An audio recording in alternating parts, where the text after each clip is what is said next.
I've got an itch I can't scratch, I'm missing a piece that completes a whole part of me, an open wound scar to see. Everybody come here, gather round, welcome to the freak show, the best in town. What the hell's wrong with me? I don't get along with anybody, honestly. I've been living in my own head constantly, thoughts jumbled round, think I need a new lobotomy. Wait, all these thoughts are too negative. I don't wanna get lost in the sedative. Gotta show them what I got, I'm competitive. You know I'm about to go off, I won't let them win. I'll take a stab, I wanna chase a bag. I wanna weigh, I can change all the things I lack. I gotta face the facts, I got a taste in that. Got me obsessed with the rest, I got an itch to scratch. Rolling down, I'll give up everything. Daunting all, if I could see my dreams, I'll make things right. 'Cause I'll do anything to make what I want a reality. Don't let go. I'll make things right. 'Cause I'll do anything to make what I want a reality. I just wanna find a way out, sick of the venom in my brain. Running from the past, wanna escape my pain. I just wanna be a better person, I deserve this. I just wanna break these chains. Always destined for greatness, true to myself, I never fake it. Seen too many once that I so they get famous. And when I say the truth, most really can't take it. In spite of everything I've been through, I'ma make it. Fake friends, but on my downfall is toxic. Day one, started the outlaws for profit. Now all I do is write verses, no talking. All I do is put the work in, no option. This was everything I ever wanted. Created a legacy off of me, just being honest. And the fake ones hate, but it's all to no avail. They wanna see me lose, but you know I never fail.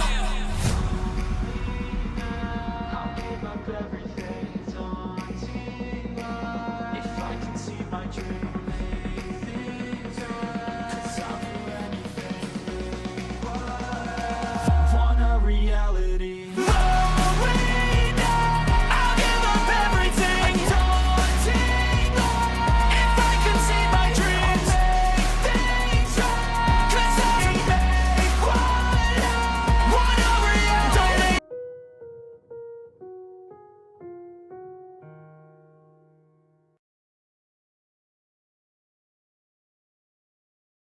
All right, boys. I upped the bit rate on Steam. I mean on OBS. So if it starts acting wackadoodle, let me know and I can fix it. But I did up the bit rate for the stream. YouTube is still saying that the bit rate is 2000, which is I put that bitch up to like 9. So if it starts acting wackadoodle, let me know, and I can quickly bring down the stream, fix it, and bring it back up. I noticed that whenever I first went live, dude, the actual like connection was going all over the fucking place. Hopefully it's stabilized now, so we'll keep it where it's at, right? Oh, uh-oh. We're gonna if it keeps acting wackadoodle, then I'll change it. I'll probably end up changing it back after stream regardless, but let's just try to get through the stream. Starting and stopping the stream constantly fucks up the algorithm. I've already made it angy enough. I don't need to make it more angy. What the hell is this? Star Fox Aqua full level underwater gameplay. What the heck is this? We're gonna watch that. Hope we all doing good today. Acting up today. My internet. Oh, your internet's acting up? Uh-oh. Oh, man, I hope that's not widespread. I really hope that's not widespread. What is this? Damn, so this is where all the reviews are, man. I've been wondering what's been happening to all the damn reviews. This is the trailer for that game. Here we go.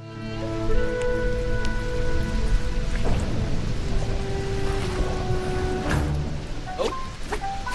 Ghost.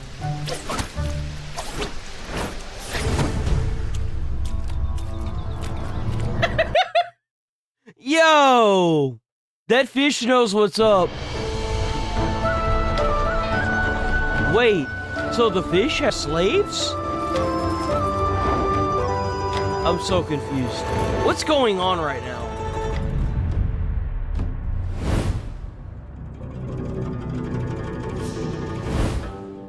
Are they like eating the people?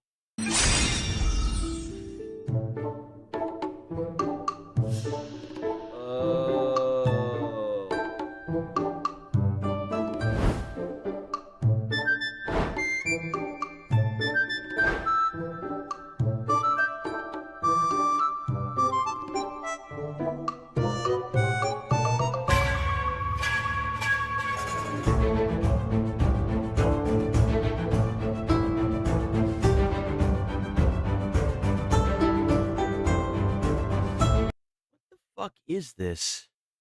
Is this supposed to be like the gates of hell or something? I'm getting some like Dragon Ball Z King vibes here, like the guy that they talk to at the desk, the big dude. This is, I don't know what his name is. I forgot it.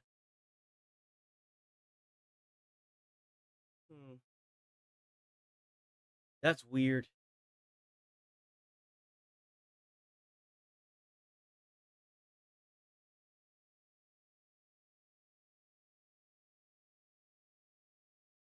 An in-depth tour of meta-human creator motion capture. Wow, I definitely don't want to see that. This is your safe house. Gonna watch that too. A lot of people are angry at the place at the new Grand Theft Auto. They're angry.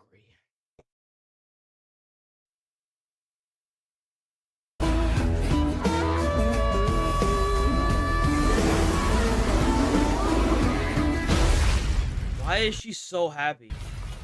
Why is she so happy?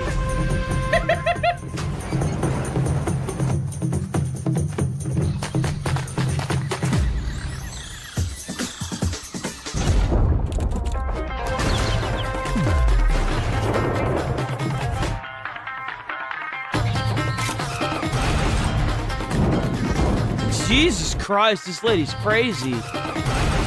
Look at all those. Never mind. Gotta be careful.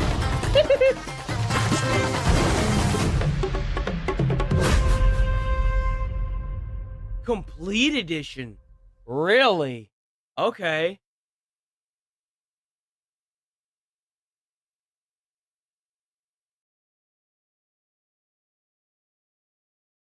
Whoa, what's this? Station break? Why are there things shooting at it?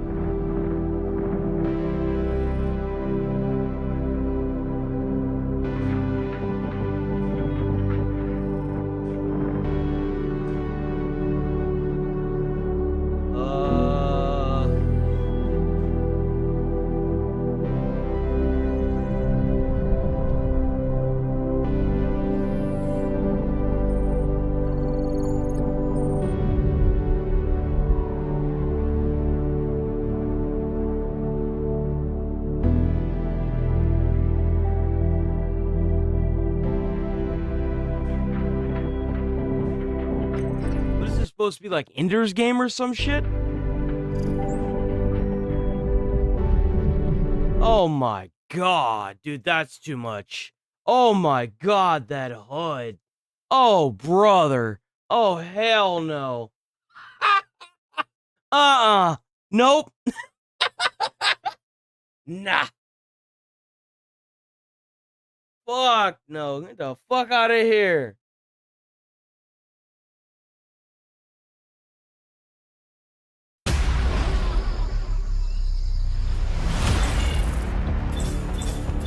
Bro, Call of Duty, you gotta stop dumping your entire fucking budget into maps, man. Look, I know the new AI tool is great now, but y'all gotta stop dumping all y'all's funding into these damn maps. Y'all got to, bro. That's copyright if I've ever freaking heard it. The map does look cool. This is a return map. This is not a new map. This is a return map.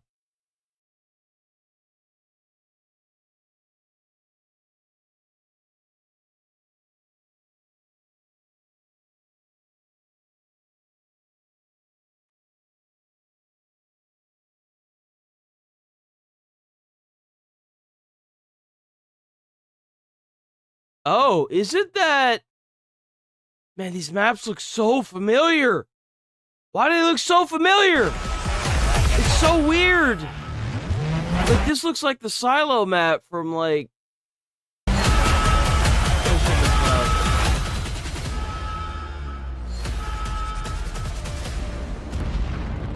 what the hell? You can launch a missile in this one? I'm not even going to show you guys the comment I left with this post.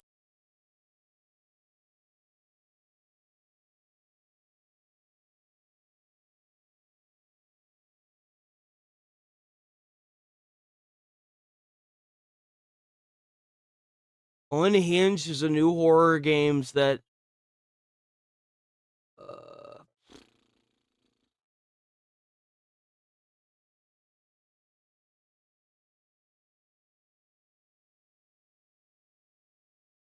was that it for Monster Fantasy? Fuck is this?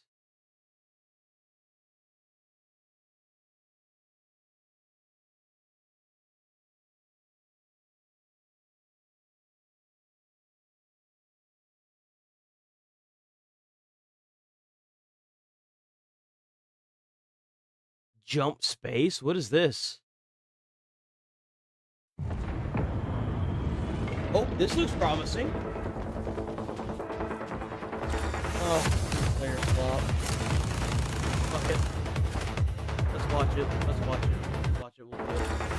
This looks kind of good. Bro, why is his thumb so long? Bro, you could poke somebody's eye out with that shit, man. Put that thing away. What the hell you doing?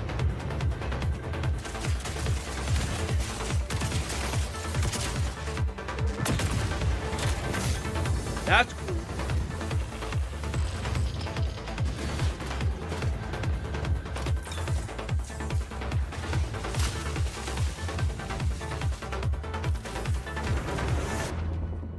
The machines are getting stronger. We're gonna need guns. Can't see that. Can't see that. This looks like it might be actually a really good game. That one looked pretty decent. Is that it?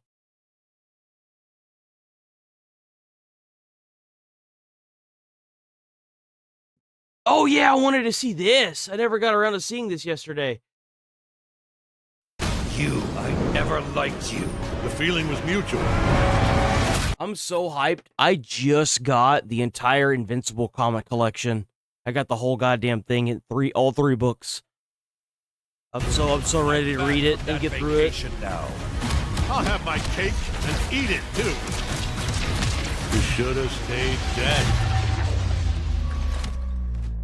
Because they just added Immortal in the Incredible Verse game. Where is he? Where's Omni-Man?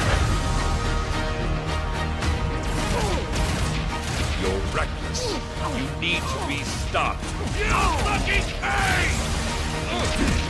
Immortal's a lot like Wolverine, only like more like Deadpool. Because like there are a lot of scenes where he gets like hacked up into like little body parts, and he just grows back, you know. I'll kill you! Where is he? Just retire already! Just retire at least. Cecil should have never called you up from Teen Team. You're a child. I gave you a chance. Now, let's end this! Another irresponsible child. Murderer! We trusted you. You betrayed us. I am immortal!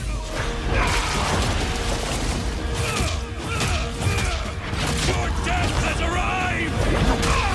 Damn. The unique dialogue when he fights Invincible is not Invincible, Omni-Man as well. Yo, like W developers for that. Seriously. Yo. 407 What the fuck is this? years ago. You should know I'm never truly gone. Well, there you go. There's a if you want an excuse to get this game, it's patriotic, boys. You should know I'm never truly gone.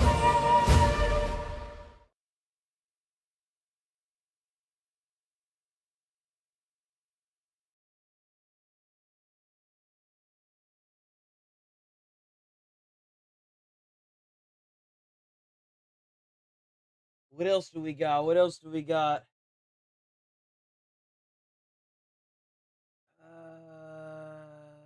What is this?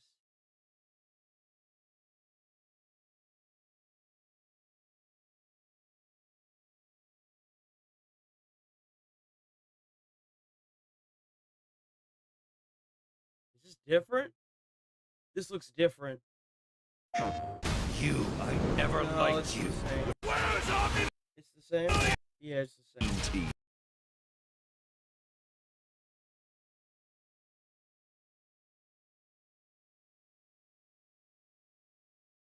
A lot of people have been waiting on this Xenoverse 3. A lot of people hyped about the Xenoverse. I don't know how to feel about it. I've never played the Xenoverse. You have been summoned, brought here from a land far, far away.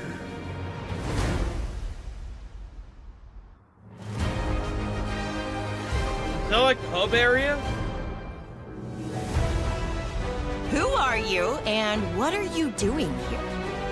Do you know what brought you here, and where you came from? I mean, do you even know where you are? And it's not really like good. you or I have any lead, so why not join the GS squad?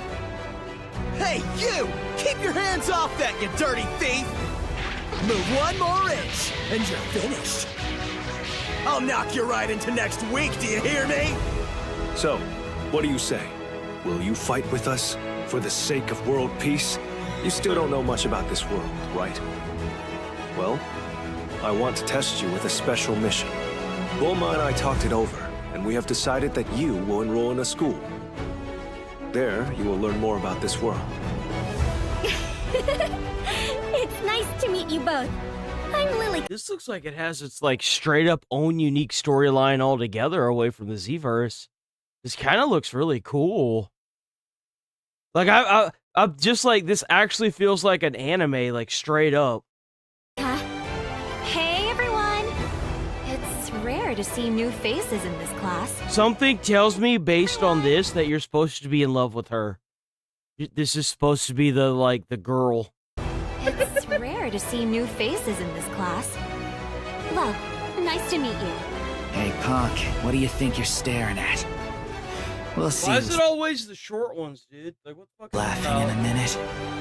Time to roll out! We're the GS squad, champions of justice. Let's suit up! Time to show them what we can do.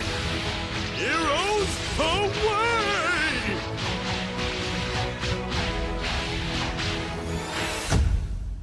Heroes like us never lose. Right, trusty sidekick? I feel some weird connection between us. Good! Now release! I believe you can handle it. Transforming into another being. Impossible. We can win if we work together.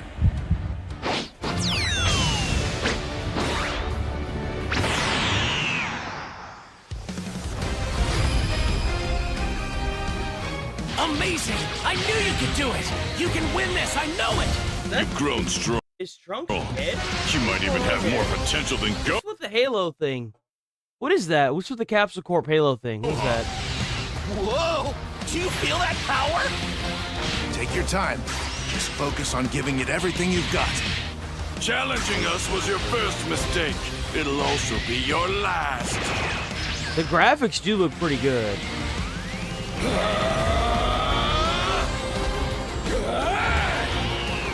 Kaioken!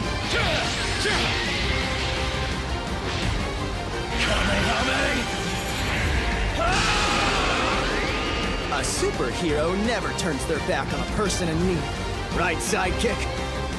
Today begins the first chapter of our heroic saga. I'm so torn between this, guys, because it looks so corny. It looks corny as all get out. I don't know. I'm so torn. I don't know, guys. I don't know, man. Fuck. It feels like it feels like a Dragon Ball Z knockoff, dude. I don't know. I don't know if it's worth it.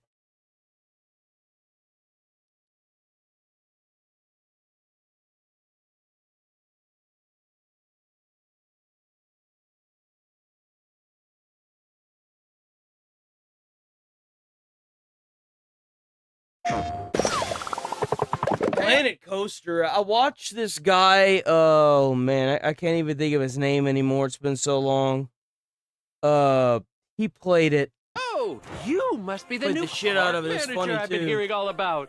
Welcome to Pip Whistle Street, an all-new themed area named after yours truly. So what are we waiting for? Let's go see what's happening! Hey, Venom. Everyone's lined up ready for the main attraction, our spectacular parade! Oh, isn't it fantastic? Place your layout through the park, generating walkable path for guests as you go. Build floats either piece by piece or by using one of our fantastic blueprints. And of course, what is a parade without people? Select your performers and have them on board waving, strutting back and forth, or even on the path alongside your floats. You can even add staff to your procession with our new parade attendants. And when your parade comes to an end, start it up again. With our schedule planner, you can have parades running throughout the day and night. Or feel free to just take a stroll down my eponymous street, all decked out in the stunning new small town theme inspired by classic American architecture. Ooh, but look!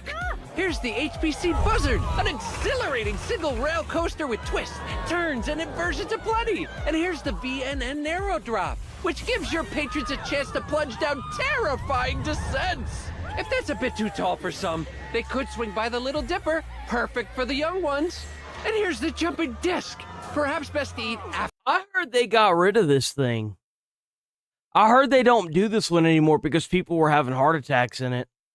Because, like, there was one where you go into it and you stand up against a wall, right? And then the force of the doing this, rotating, sticks you up against the wall. After riding this one. We can't forget the electric trolley, a truly tranquil way to see the sights here at Pip Whistle Street. I do hope they ring the bell.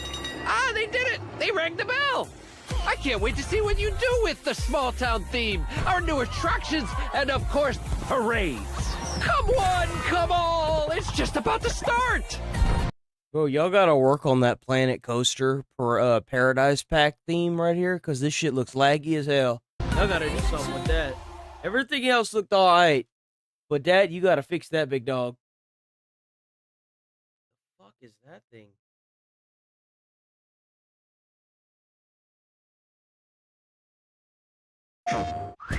I have a message from the future.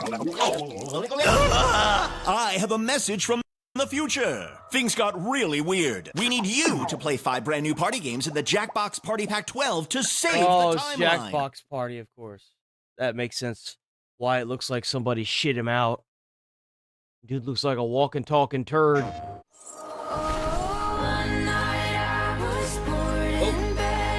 Ha! You dumbass! Ha! Dumbass! That's what you get. I think this is a singer.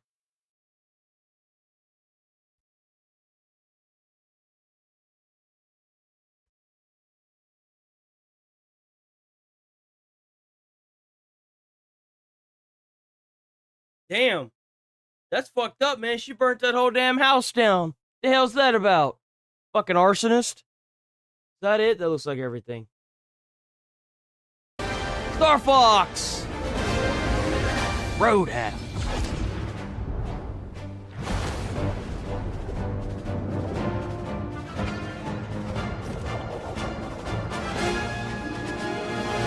So this thing is a plane.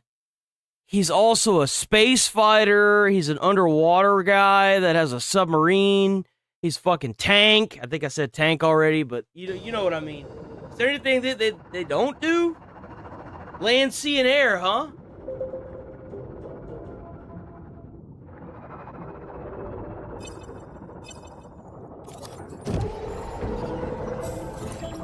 Autopilot engaged? What do you mean autopilot engaged? Disengaged, okay. There's a strange signal. I'm sending the data back to you guys. You're the first one to put the... Why the fuck is this frog, like, more than halfway dead? Bro, who was playing this frog? What the fuck happened here, bro? Like, goddamn. blue marine through its paces. That glorified bathtub is no place for a real pilot.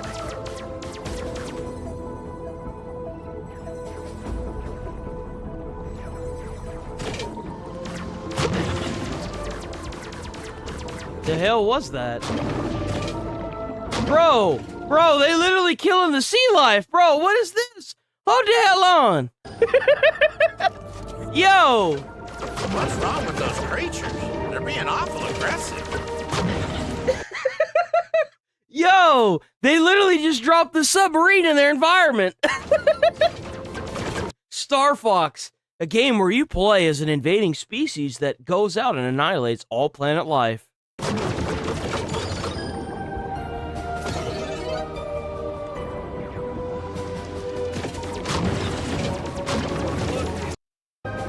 If you fire a torpedo, it should provide some light.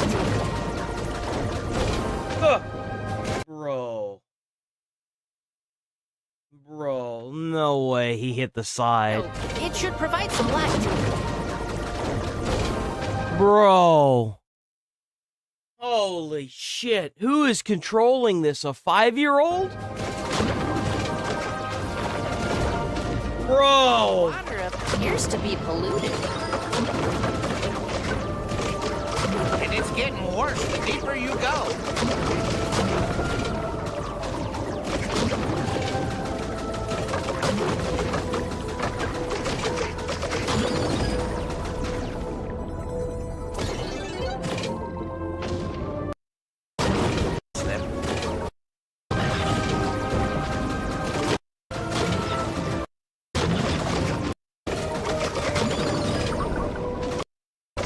I think it looks really pretty.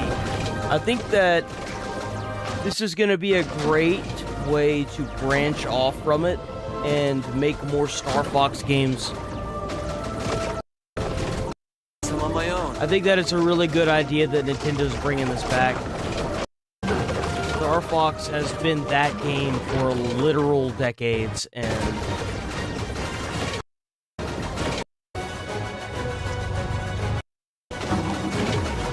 Back, Fox! is that the boss? Keep at it!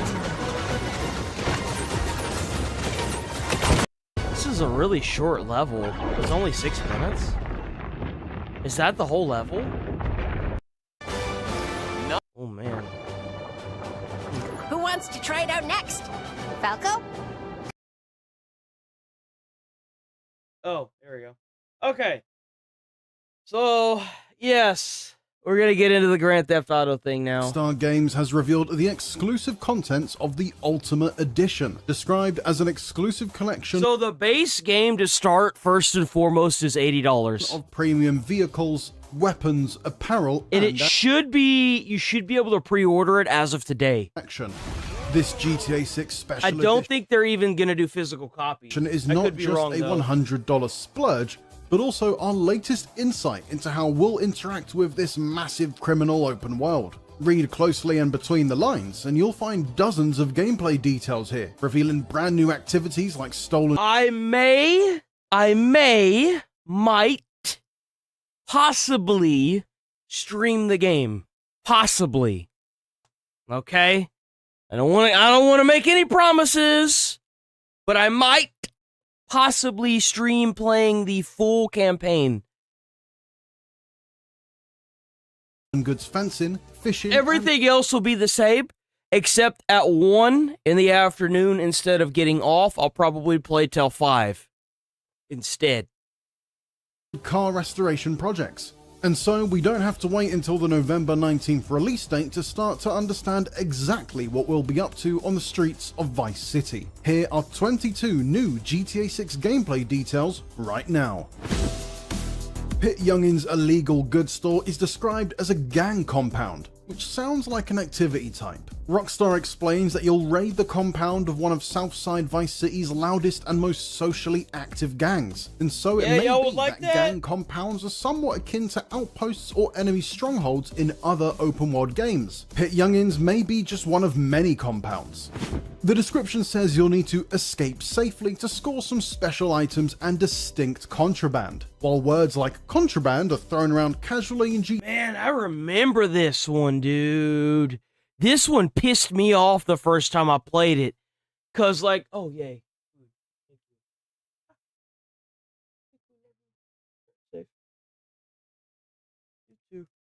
Because the first time I played it, I didn't know that my disc was fucked up, right? I had to give it the old toothpaste treatment. But I would barely move as CJ, and then, dude, the guy in the house would get so fucking pissed. It was an insta-fail for me. And, I finally got through the mission. It took me like 5 hours. But, yeah, I hated this mission. But it was so fun whenever I understood what I needed to do, and I fixed the disc. I had to fix the disc. GTA, it seems like buying and selling stolen goods will actually be an important activity. One of the Ultimate Edition exclusive cars is the 67 Vapid Dominator buggy, which is stored at the Paradise Garage in Watson Bay. Said garage features a secure place to deposit stolen goods to be fenced. It certainly looks like we'll be running some kind of stolen wares business. And how do you get those illegal goods? Very possibly by boosting gang compounds. And heists, of course. There'll surely be heists. The Paradise Garage... I wish that they would bring back the gang member system like they did in San Andreas. I want the gang member system back, like something where you have to like kill a bunch of members and then they start waves and then they all come out of the woodworks to try and kill you. I would love that, dude. I would love that. I want that back so bad. Because that was the whole reason why I loved playing Grand Theft Auto San Andreas, was the gang system. It was so fun, because I would always leave, like, I would leave one piece of land left that I wouldn't grab from the opposing gang members, and then, like, I would let them keep taking my stuff and then do it all over again. Right, I'd push them all the way back to one piece of land and then do it all over again. Which also features a weapon locker, a feature that will be familiar to GTA Online players. Since landing in the hospital or being busted by the cops usually strips you of all of your weapons, this will be a way to ensure you have guns ready and waiting for you when you're released from custody. It seems like garages will not be the only place you can store weapons though. The Ultimate Edition's simply be a box of bombs, or it could be a spot to hide whatever guns you want. And if a boat has weapons storage, then it's possible that car trunks can... Weapons storage? I don't think I like the idea of this, dude. I don't like the idea that you have to, like, use the cars. Like, so, someone's been playing too much Grand Theft Auto RP. If you have to have certain cars store certain guns, I just want to be able to carry everything on my person. I don't want to have to sit here and do this whole, oh, it's supposed to be realistic bullshit. Dude, it's not realistic. It's a game. I want to be able to, like, put everything I own as far as guns in my pocket and use a big massive scroll wheel in order to view it all.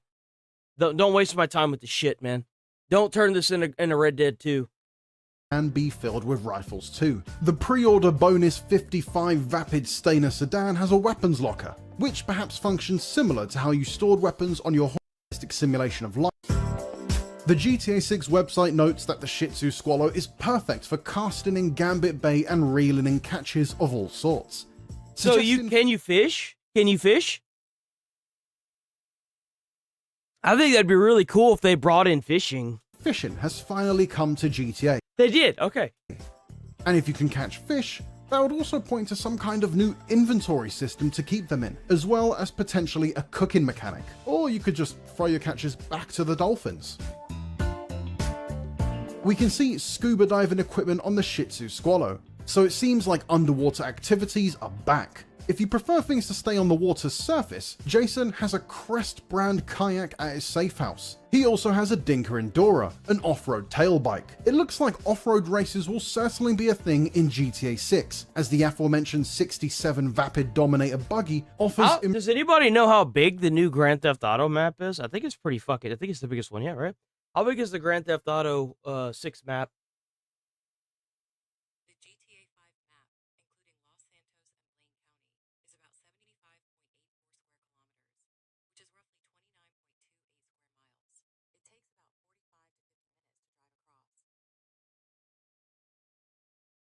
Damn, boy, that's a big-ass map. Holy shit.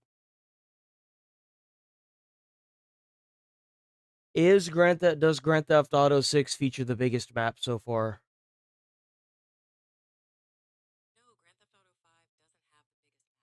Does Grand Theft Auto 6 have the biggest map so far? I said 6, you bitch. I'm not saying 5, you bitch ass. Fuck you. Fuck you. Yes, Grand Theft Auto 6 features the largest and most expansive map. God damn. Urgh! Impressive off-road handling for the backwoods of Mount Calega and beyond. The same description makes mention of the Mud Club, and we saw that messy crew getting excited about trucks and beer in the first trailer. Could we perhaps join the Thrillbilly Mud Club to participate in It's their the events? Rednecks, boys! In other car-related activities, the Ultimate Edition features Is that a Stingray? Is that like Grand Theft Auto's version of a Stingray back here? They've also got that. Isn't that like a Ford? Mission that tasks you with tracking down a variety of abandoned classic cars and bringing them back to their former glory. This sounds like That it could be sounds GTA's really fun. That actually sounds like something that I would love to do in the game. I'm not even kidding. I love that idea. That sounds really cool. answer to Forza Horizon barn finds, and could make for a cool campaign-long side quest. While the classic car collection will be exclusive to the Ultimate Edition, it could well be that there are other special commission activities awaiting us in Leonida. Leonida? Of course, we can't discuss cars in GTA without considering I think that is the ugliest truck I have ever seen in my entire life. Those Jeep trucks look so damn ugly to me, bro. These and those fucking Tesla trucks. Shit looks like a fucking cube. The new details confirm that mod shops are back and seemingly more extensive than ever. Customization now extends to car interiors. Yo, what is that steering wheel, my guy? Yo, what is that? Bro, that would piss me off. I'm not even gonna lie. Cause like, it'd be fine if you're turning it towards the bevel or whatever the fuck that is. But if you turn it against, oh! Like many of the old classics will return, including wheels and paintwork. Off-road modifications will also be available, transforming cars into all-terrain vehicles. Yo, that looks sick. Low-key, that actually looks really badass. Like, what? That looks sick, boy. What? Yo! Why does that go hard? Ultimate Edition also includes a mod kit for Jason's Vapid Ganado called the Retro Build. Perhaps we'll be able to purchase pre-assembled bundles of mods to create specific versions of cars rather than just making individual tweaks. Some cars don't need modifications though. Not if they look like the 95 Grotti Cheetah. This is also something that comes in the Ultimate Edition, which is $100. It is, of course, one of those classic GTA cars, having been featured in almost every game since GTA. Holy shit, it's the Cheetah! Yo! I didn't realize that was the Cheetah! Yo! That's been in... Yeah, he's right, it's been in like every fucking game. I can't believe they brought the Cheetah back. Holy crap. Interestingly, while GTA 5's Cheetah was... That is not the Cheetah.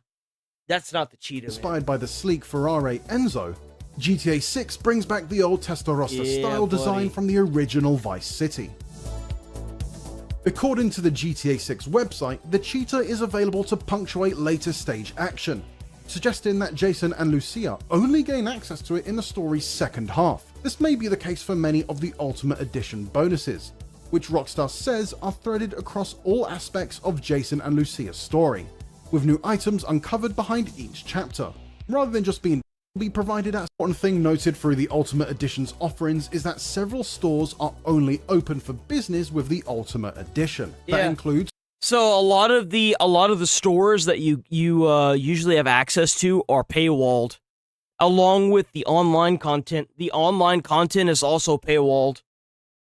2 mod shops, Ride Out Customs and One-Eyed Willie's. It also includes a range of clothing stores, a salon, and a tattoo parlor. While their ranges will be exclusive to Ultimate Edition owners, what they sell does help paint a picture of the vast levels of customization available to all players. As you'd expect, but it's not available to all players, is it? It's not available to all the players, is it? It's only the ones that decide to spend $100 on the game. We can choose how both Lucia and Jason style their hair. And you know what's crazy? Is that if you just buy the Ultimate Edition for $100, it would prove everyone that because like the way it's set up is the online is locked behind the $100 price tag. Shops and modding shops and tattoo parlors are all locked behind the $100 price tag. And vehicles are also locked behind a $100 price tag. So the thing is like, oops. It would prove that the game is actually $100, but you could pay to not have features. You pay less, you know? But the game inherently is $100. Jason can also opt to wear facial hair, while Lucia can have her nails painted. All these services are available from Sarah's unisex salon. And so it may be that gender-specific salons exist across the city, providing more specific treatments. Perhaps we can customize Lucia's makeup, for instance. We can also see both characters wearing earrings and jewelry across the numerous new screenshots, suggesting that clothing and accessory choices drill down to the minutiae. One of the Ultimate Edition exclusive stores is Electric Fang Tattoo, which will ink you with one of over 50 Grand Theft Auto 6 will have physical copies. It will. By real-life Brooklyn-based art collective Fail. It does have GTA physical has copies. a long history of collaborating with real-life artists, the most obvious one being radio stations stuffed with hit songs. But its TV shows have also featured real comedians, and so this tattoo parlor represents a widening of that blend of real people and imaginary worlds. Okay. Talking of TV, one of the Ultimate Edition's bonuses is a collective of apparel inspired by Macca the Gator, a hit television show in Leonida. Both GTA 4 and 5 featured watchable TVs with full schedule of programming. So it seems a safe bet that A, working TV... if none of you have played... If none of you have played Grand Theft Auto Vice City, it's a mix between like Miami, I would say like Las Vegas and like an island. It's weird, but it's really fun. It's got like a neon theme to it. I don't know how this game will be, but any of y'all out there that have played Vice City, y'all know. Y'all know. Broadcast.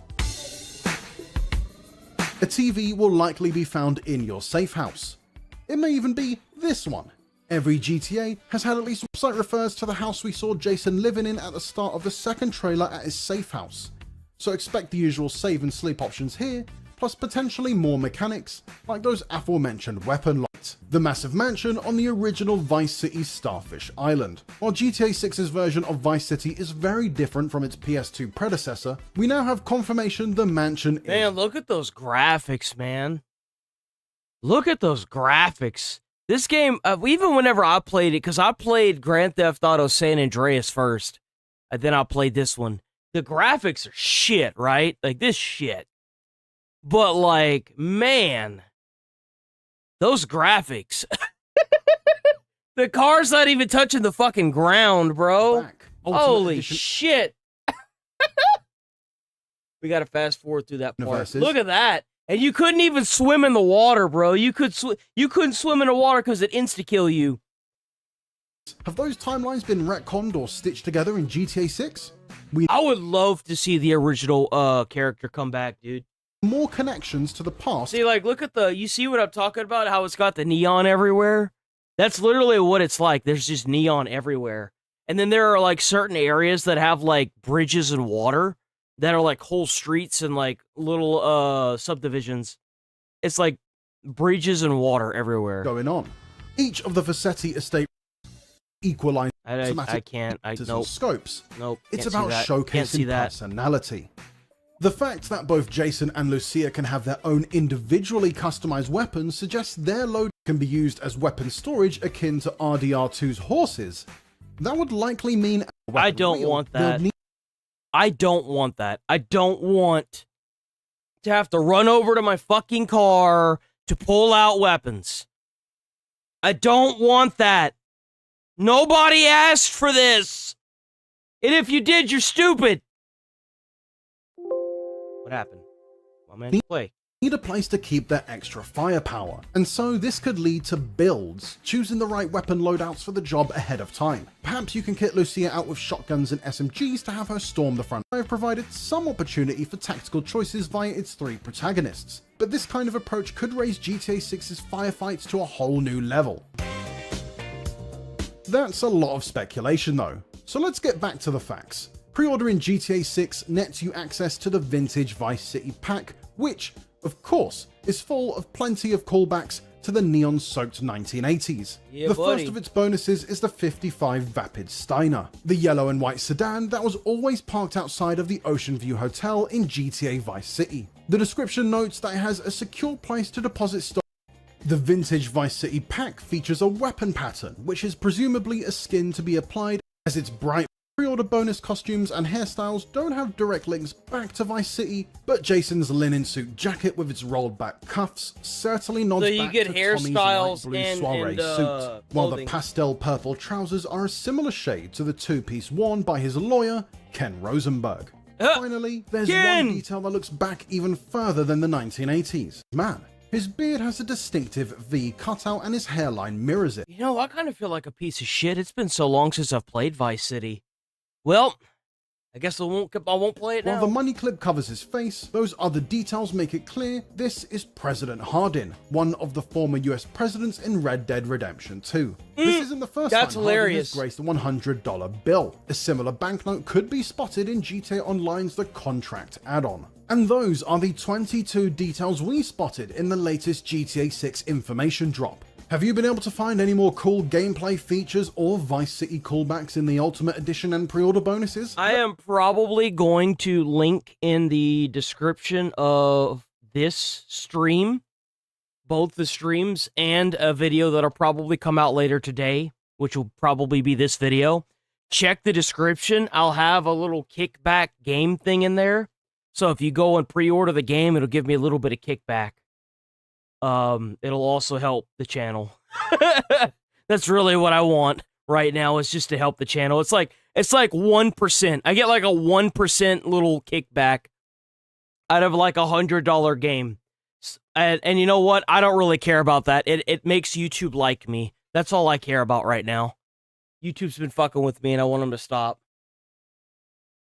Let's son of a bitch. Let's watch this.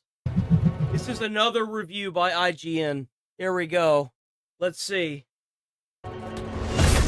In 100 Nights D-Food, all of the game stuff that I put out yesterday and will probably put out today will all have links to the description. So if you want to see any of these games or buy any of these games or whatever, then by all means click on the link. Anything that comes out within the next week that's a game video or whatever, check out the description, because I'll have links in the description, that way y'all can go and check it out. management life is hell. No, not because you have to maintain medical wings and cure strange illnesses like in 2 Point Hospital, or painstakingly curate artifacts and herd guests around like 2 Point Museum. I'm talking literal hell, because 100 Nights D-Fu casts you in the role of the chief executive of... Oh, is this the same studio?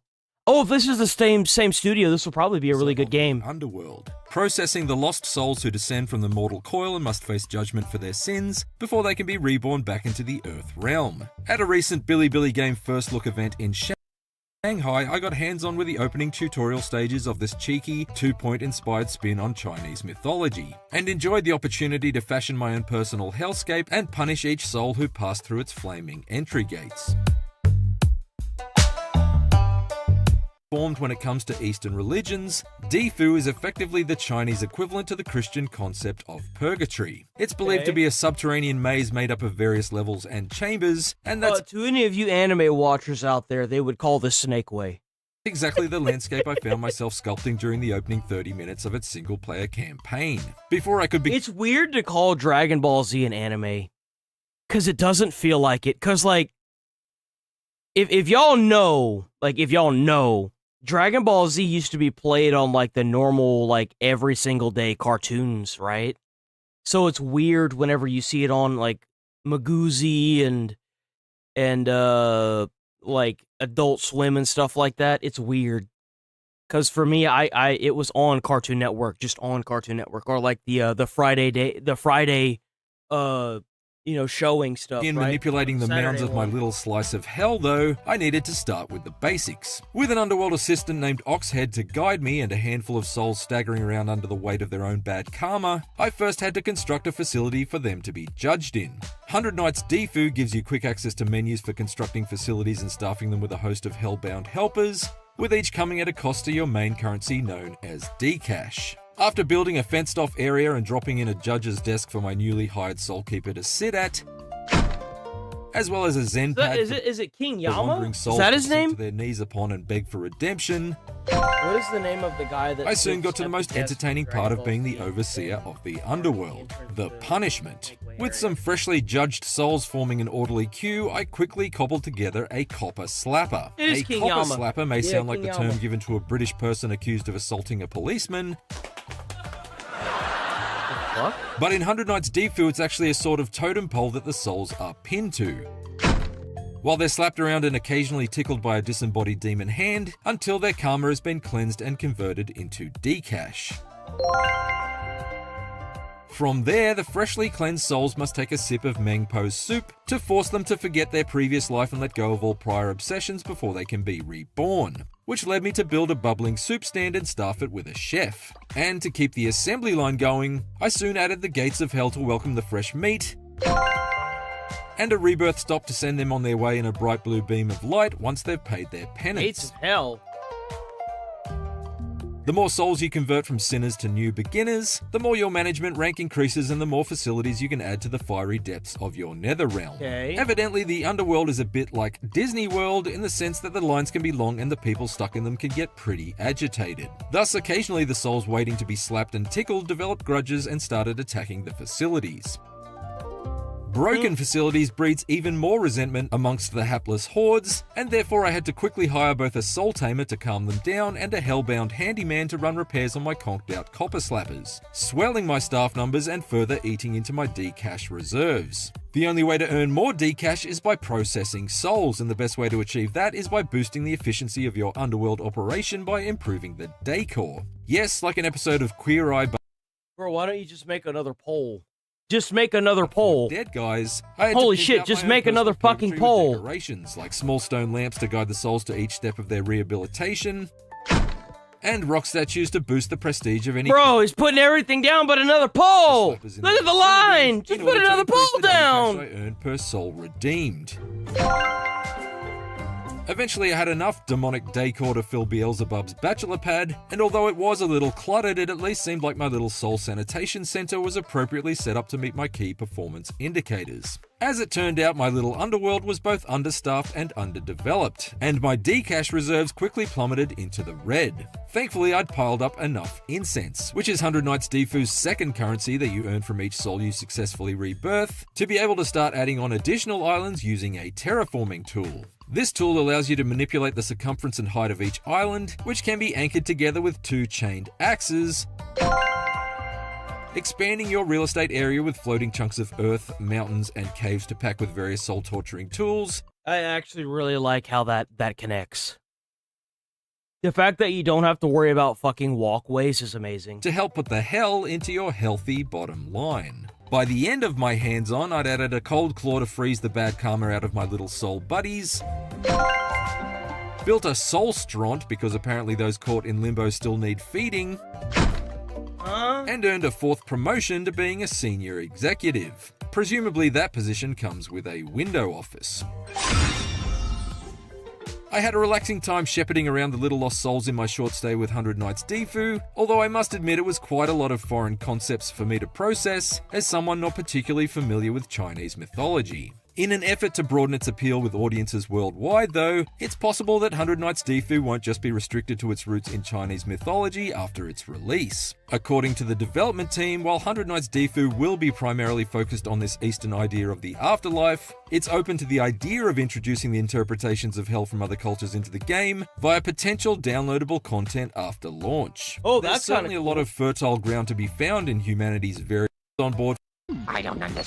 Characters. The example given to me was when you least expect it. I'm also told that there will be a lot more variety in the animations of the individual souls, whether they're wandering idle or reacting to their unique punishments.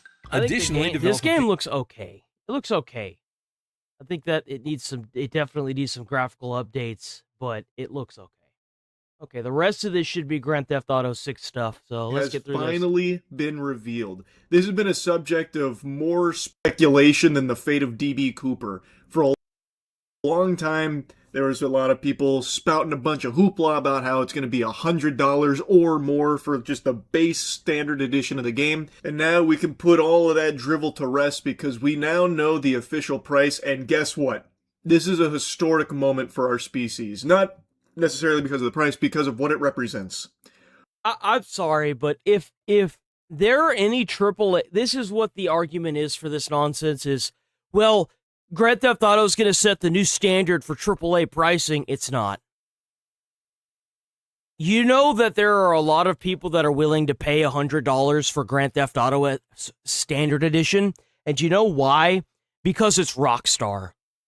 When was the last time a game came out by Rockstar that wasn't a banger? Hasn't happened. People can reliably spend, hopefully, $100 on Grand Theft Auto 6 and it'd be a banger.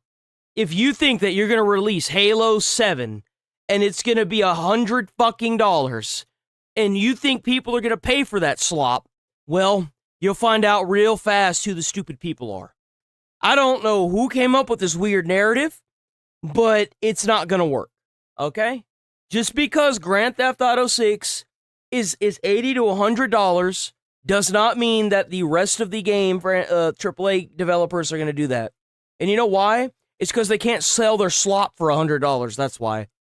No one will buy it. They're not even buying it as is. What makes you think they're going to buy it for $100? One of the few times I got a prediction right. This is a more important moment in the history of this planet than the Wright brothers' first flight. I got this correct. I said from the very beginning, bah humbugging, slapping down to the Shadow Realm the notion that the game was going to cost $100. I always maintained that GTA 6 would be either $70 or $80 because Nintendo blew the ass wide open on $80 price tags, and I figured that would be the highest that they would go. And they did. It is confirmed to be $80. Now, there is a $100 Ultimate Edition, which I'm going to get into the nitty. The game is basically $100.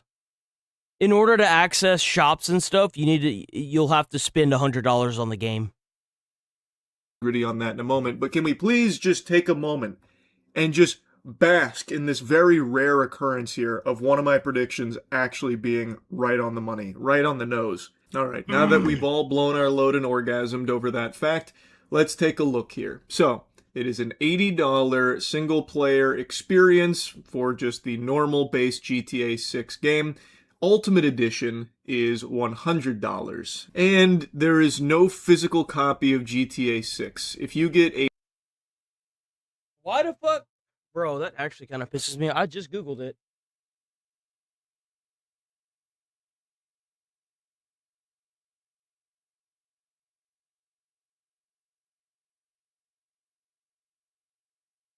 Oh.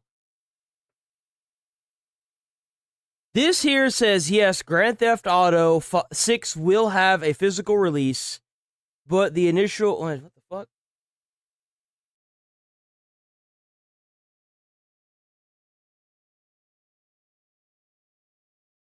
But it launches on November 19th. Box will only contain a digital download code rather than a physical disc. So it won't have a disc. It will have a physical case, though. A physical copy? What's the fucking point? Why wouldn't you just get the fucking... Dude. What you're getting is a code in a box. So it's digital only. Which I know is nothing new, but... So they're selling the cases with digital downloads in it. How the fuck does that make any sense? Remember, back in the day here, when my grandpappy was still proudly hiking 15 miles uphill in the rain and snow. Bro, with nothing but hold on, wait a minute. Do y'all realize that they're selling this game for almost $100? and they're still making physical copies with digital downloads in it? Why? Why don't you just not make the physical fucking cases and just do the digital download only?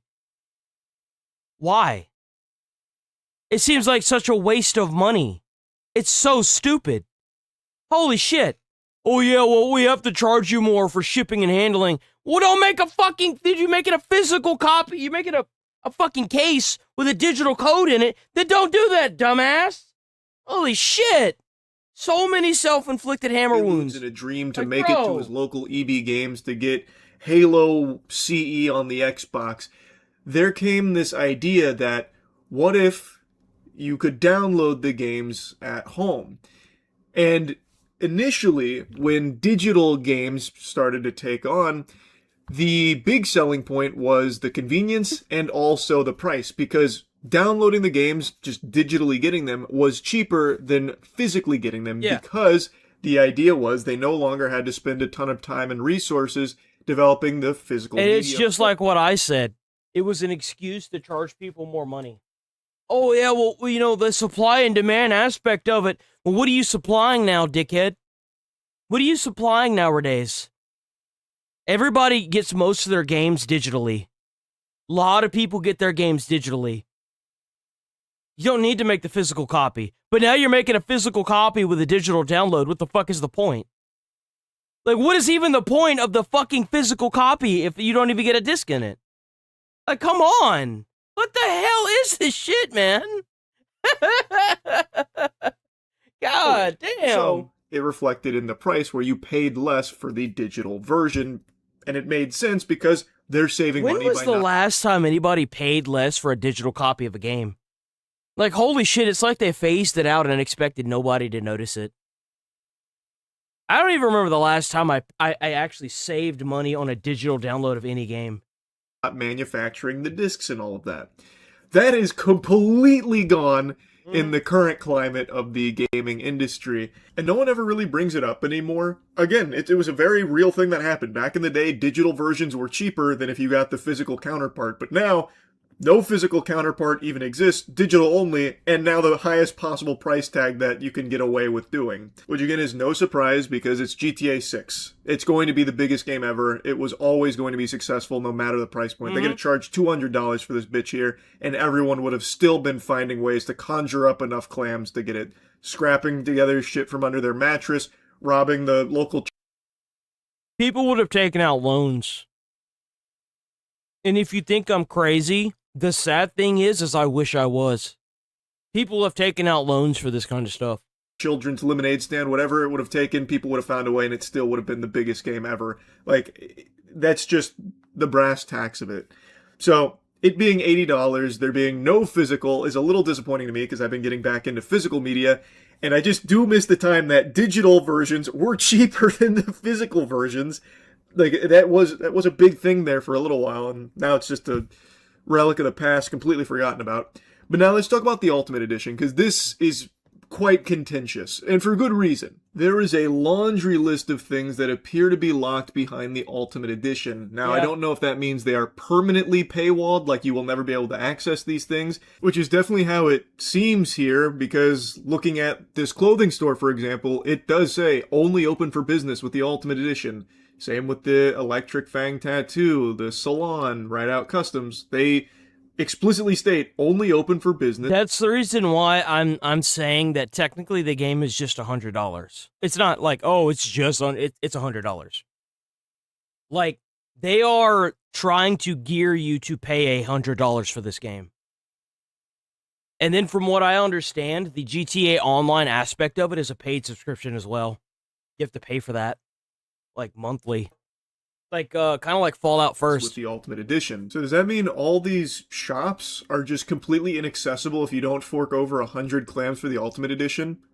In a single player game, you're going to be closing down these locations unless you get the doubloons out of your wallet for it? I can think of oodles of games that have rightfully been shat and spat all over for similar monetization practices of paywalling single-player content, because this isn't just like skins and shit. This is... It doesn't matter, and you know why that is? You know why it doesn't matter?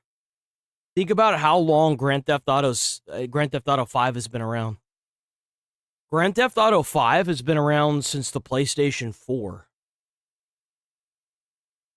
Okay? Now, a game like Grand Theft Auto 5 was an investment. It was. And let me tell you why. Because it took them, 10 years? When did Grand Theft Auto 5... When did Grand Theft Auto 5 come out? Holy fuck, really? That shit came out in 2013. That shit came out September 17th, 2013. So you could only assume that it's going to be... Damn, that was...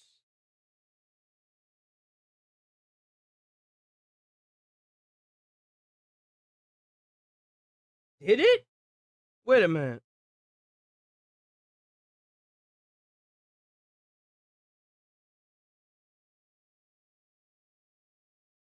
Holy shit, not even. It was released on PlayStation 3 and 4. It was released on PlayStation 3 in 2013, and then later released on PlayStation 4 and Xbox One on September 18, 2014. It came out for the PlayStation 3, so you could only assume that it'll probably be like 15 years before we get another one.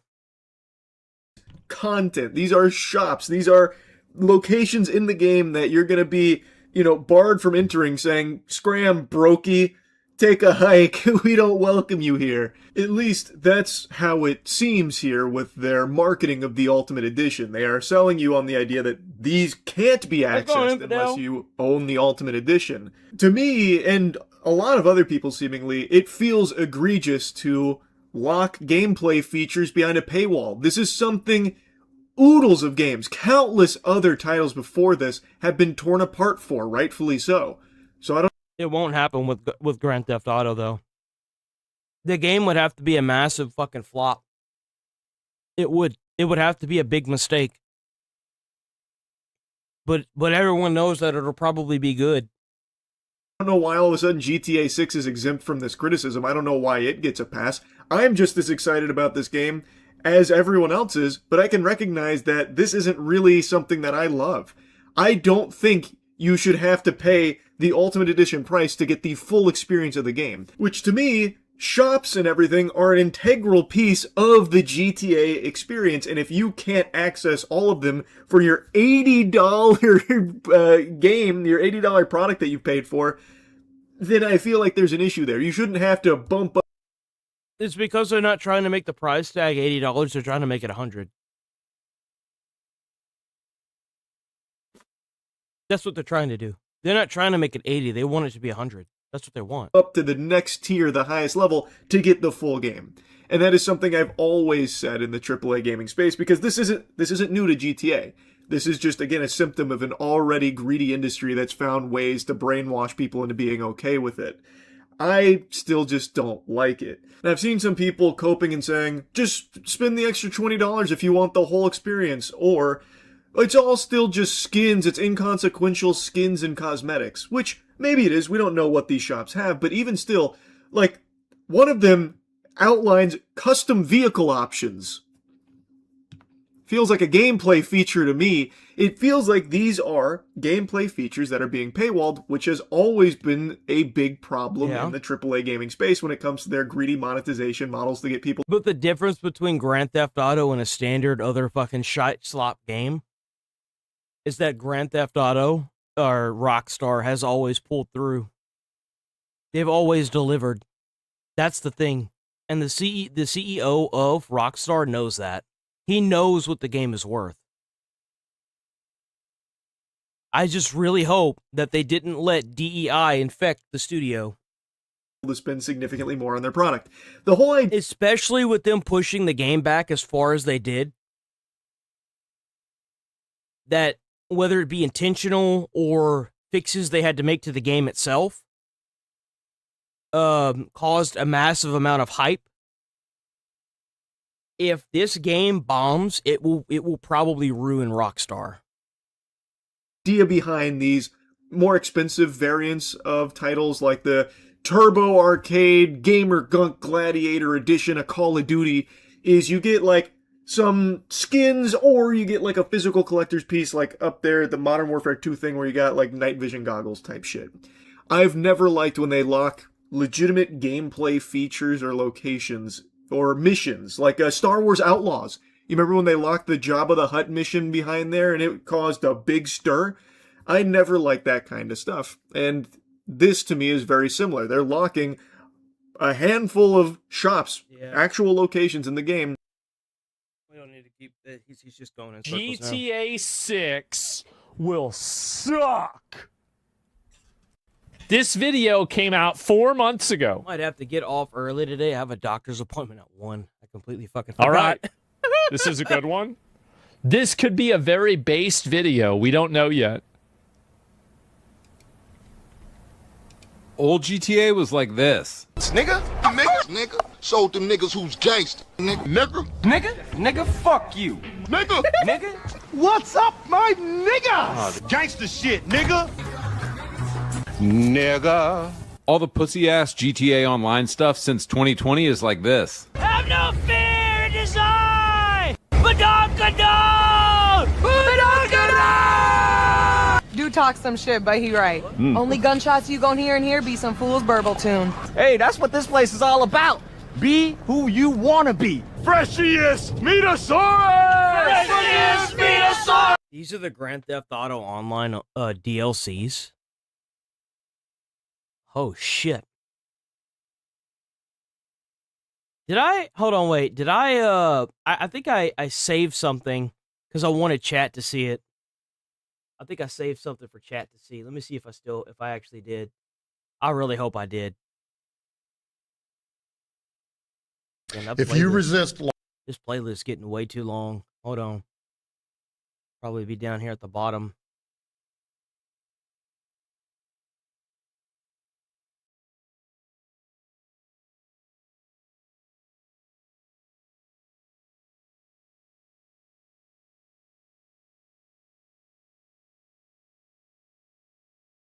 Move.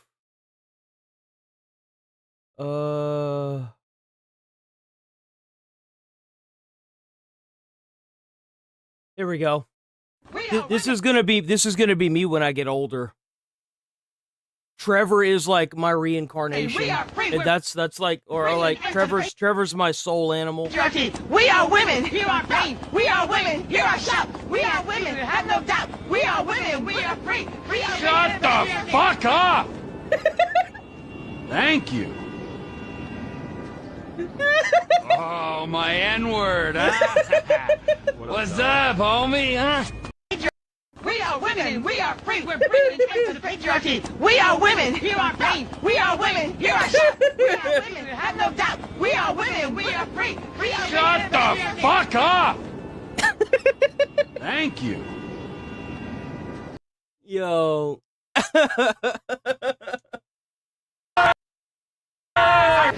Is this true? Oh, morning, Kevin. Shut the fuck up! Look at you. You were with Mimi, right? At the car meet. You don't look like much of a driver to me. You heard what she said. You look like a hoe. Just kidding, baby. Guys, can I be honest with you? I don't really care if GTA 6 gets delayed again, because whenever the game comes out, it's going to be fucking gay and retarded. How do I know this? So, okay, so the prediction is that GTA 6 will be both gay and also retarded. Okay, that's a big prediction. All right? 3 reasons. Okay. KDJ and Number Santa, Dax and the Fooligan. Awful characters. El Rubio and English Dave. So they made 3 bad characters. It means that it's going to be bad. These are the main characters from the LS Tuners update in 2021, the LS Drug Safe Wars Edgy. update in 2022, and the Cayo Perico Safe Edgy heist as from well. 2020. Okay. Now, guys, let's think really hard here. Yeah, but the thing is a lot of those DEI, those DEI people, man, like, I feel like since it's 2026, a lot of them have probably lost their jobs by now, right? Surely. Why were GTA characters in San Andreas, Vice City, GTA 4, and GTA 5 so hilarious and badass? And why is all the writing Rockstar is doing for GTA today so cringe, gay? Because it's women that are doing the writing. And corny. And it's actually really simple. Bros used to work at Rockstar. Now. Oh, shit. Uh-oh.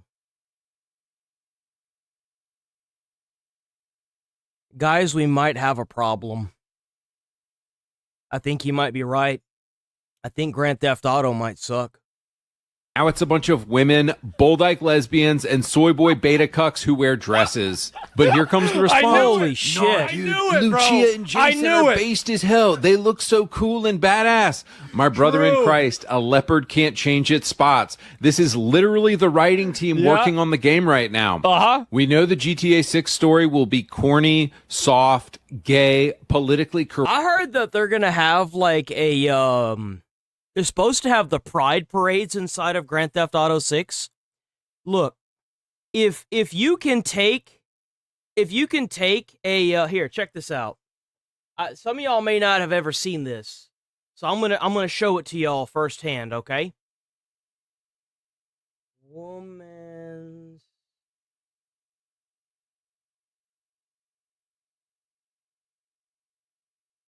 fed to alligator in red.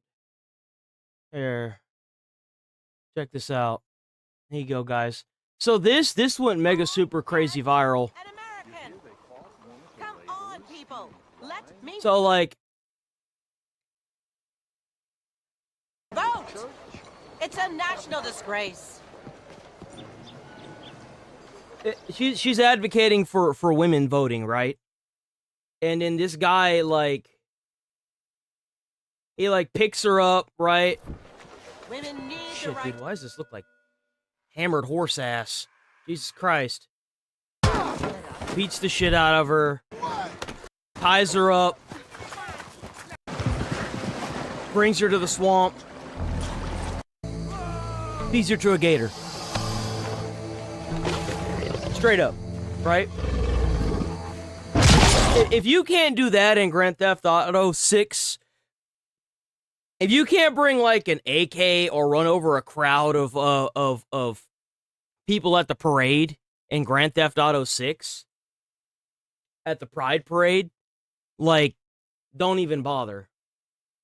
Correct nonsense, because KDJ, Sasanta, Dex, and every... I know that sounds crazy, but in Grand Theft Auto 6, if you can't actually, like, I don't know, rocket launch the floats and drive through the crowd and run people over, don't bother. GTA Online updates. I can already see the hilarious memes that are going to come out of it. 2020 has been corny, soft, gay, politically correct nonsense. Is that true? Like, I don't even know if that's true. I haven't played any of these. I have no idea. Another objection I hear is this. No, man, they're bringing back old GTA. My sweet summer child. Nobody who made old GTA games is at Rockstar anymore. Yeah. Do you know who created Nico, CJ, Tommy, and all the others? It was Dan Houser, Leslie Benzies, David Jones, Aaron Garbutt, Michael Unsworth. All of them are gone. Oh, they're gone. Okay, so now the Holy fuck, so they're all gonzo. Company anymore? All right. On, kiddo. It's just a bunch of fat white women working there now.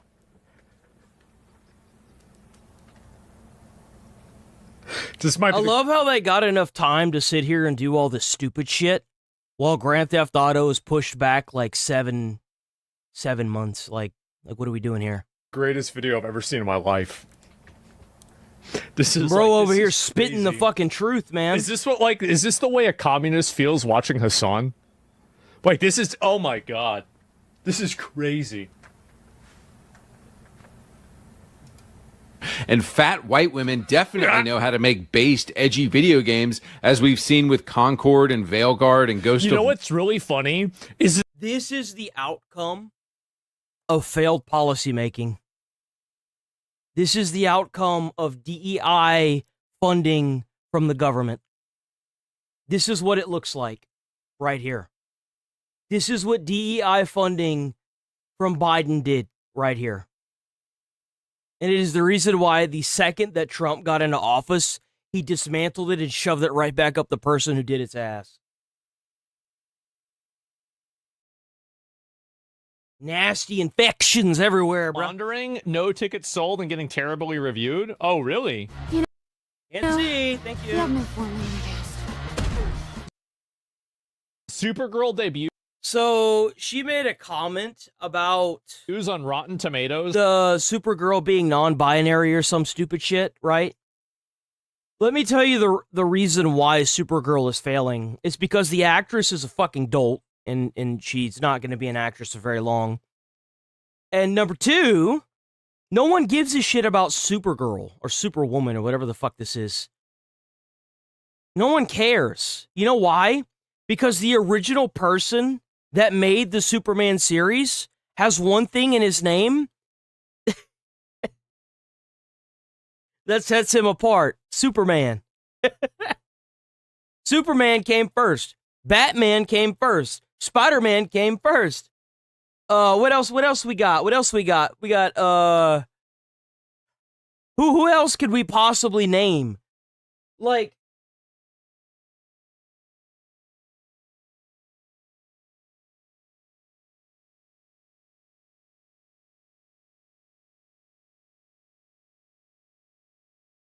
it's not even about the fact that she's a fucking idiot. It's the fact that nobody cares about these characters. Nobody cares about these characters. These characters didn't make DC. They didn't make Marvel. These characters are sidelined idiots. They're like spin-offs of the standard, right? No one wants to see this crap. So 59%. Supergirl is a super horrendous comic book movie with the worst script that I can remember. Man, that's too bad, huh? Another female superhero movie bombing. Whoopsie daisy! Whoopsie daisy! According to IMDb, the woman who wrote this film only written short films in 2018 and nothing else. She's also writing the next Wonder Woman and Teen Titans films. How do you... Why? I certainly hope they aren't going to allow this to happen.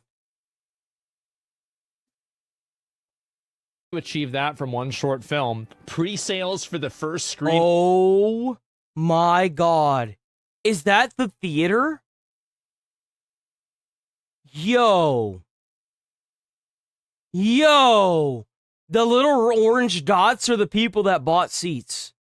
Yo. Of Supergirl. And let me guess, the orange ones are the ones that are sold? Have you heard from the fans, specifically from the LGBT community, about how they've been able to relate to your character? I've just had a few people ask me about her because it's Pride Month and all that, and I think that she's a really great representation of what a modern woman can be. She can be strong, she can be tough, she can be messy. I love how No. Nobody wants to be around somebody that's messy, that doesn't show up on time, that doesn't do what they're supposed to do. Nobody wants to be around that, whether it be a guy or a girl. It's fucking annoying. Like, it's just annoying. And you know what's funny is, like, I kind of think about it.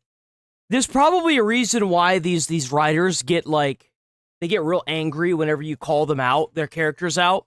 It's probably because the characters that they're writing are about are them.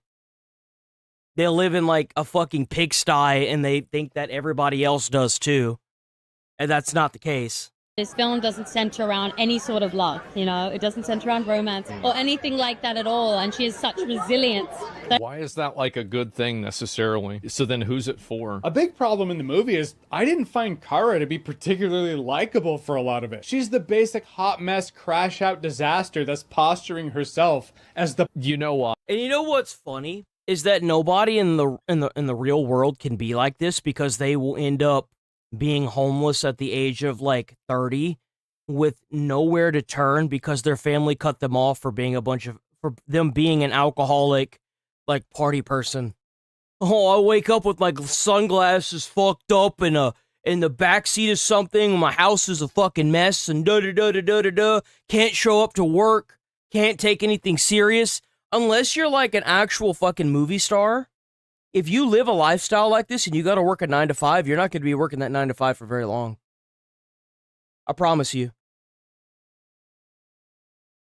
Because I wonder what the writers are. I realized this recently. The reason why they're so defensive of you attacking their characters in movies is because the characters are self-inserts. Right? Because they think that they're the characters. But even by the end, I didn't feel the ending was earned. For an arc of someone stepping up to be the person they're supposed to be, you know, to be a hero, the whole thing feels forced. The problem, I think, of what happens, whenever your identity... You know what a really good example of a hero is? Thor.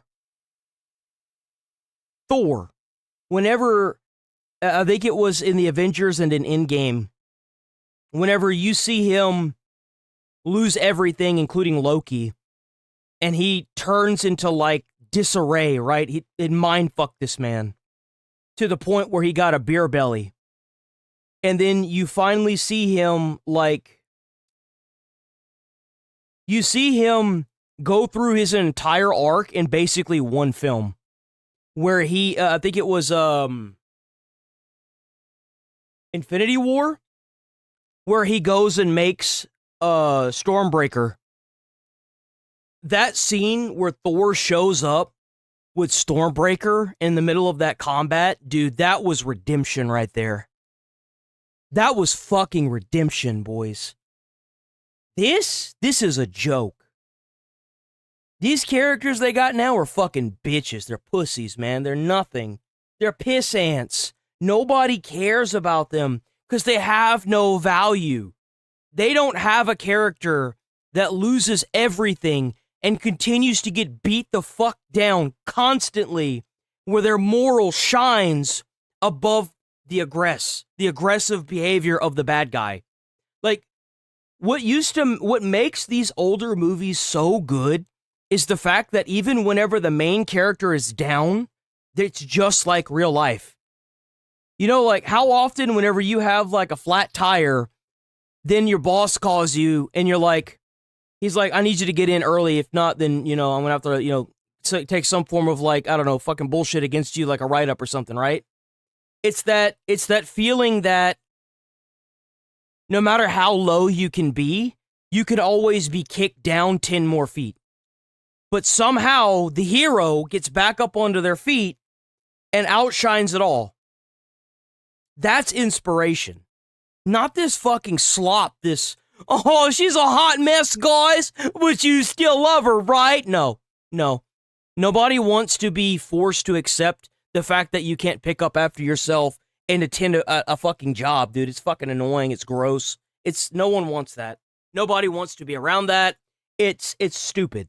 It's a forced mindset that they're trying to put, and it's dumb. Politics and intersectionality tier list takes precedence over telling a good story. This story is then replaced by an ideology. You can't have women that make really bad mistakes or that do anything wrong in a genuine way, because in doing so, it would be placing a female in a position that is not advantageous or makes them look bad. Because of that, all of the female stories nowadays are unearned success. What I like the best part of this Supergirl movie, Jason Momoa as Lobo. Yeah. Is it ironic? Apparently, Jason Momoa is no longer Aquaman.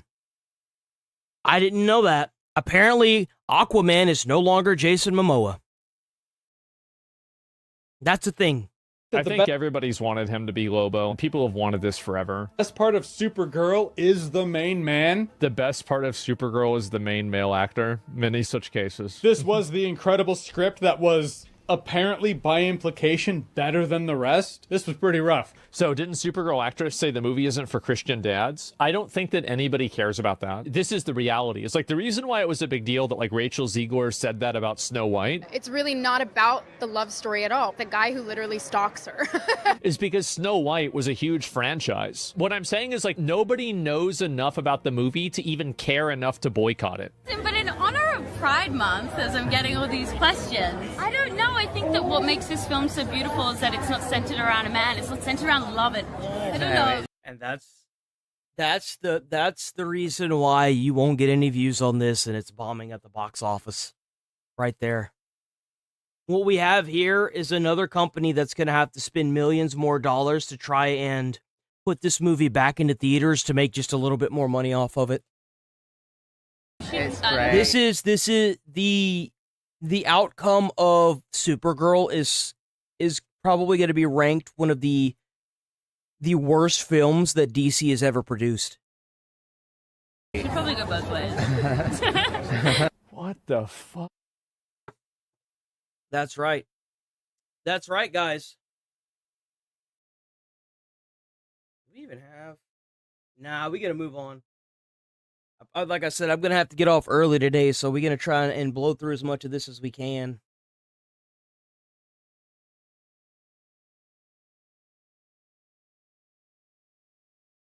Move that later. Here we go. Last time we've seen a fire last this long and keep on coming back, it's almost like this is part of. So I guess LA's on fire again, guys. I'm sure that has nothing to do with the mayor, right? Their plan. And noticing the fires on the roof, and one thing that a lot of people didn't realize is it's all solar panels on fire. And what are solar panels actually made up of? I gotta be honest. They're made up of I say that it depends. It depends on where they store the batteries. If the batteries are directly below the solar panels, then yeah. You see, what's crazy is like there's actually a specific thing as a firefighter. Whenever you go on top of a roof and there are solar panels, they tell you not to step on them because if you step on them, you could crack them and you can become electrocuted. They could catch fire. They also say don't spray them with water. So like solar panels are just a fucking hazard to firefighters in general. It makes ventilating a roof fucking damn near impossible if your roof is covered in them as well. I don't know. But whenever I see people that are fucking around on top of solar panels that are like doing all kinds of weird like flipping around and shit, I think to myself that dude's gonna become a crispy critter here soon. Don't stand on top of solar panels, guys. Come on. And how could that be impacting the air quality for us? But then they say they have a state of emergency in Los Angeles, and Governor Gavin Newsom, he instituted the state of emergency. And one thing that you got to understand, I used to think, state of emergency, that means they bring in the National Guard, or they really, they're going to get to business. All declaring a state of emergency means is they're allowed to tap into different funds to resolve the issue. It's not actually doing anything other than saying, hey, the money we set aside for rainy days, we're using that now because we're too inept to stop a building fire that has been put out, reignited, and been poisoning the skies for over 6 days. I'm not gonna lie though. Here's the thing. Now, I don't disagree with what Decoy's saying, but the thing is with it is like when it comes to solar panels typically reignite kind of like those electric vehicles. Electric vehicles will even reignite underwater.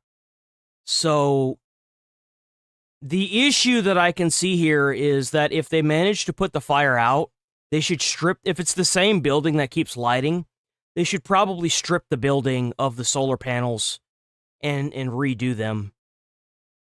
Because that's kind of what my thing to that would be. Warehouse fire that has been burning for 6 days. Residents near the warehouse have already begun to evacuate the area at this time. No injuries reported. Officials say the fire could have been started when testing for new solar panels on the roof went wrong.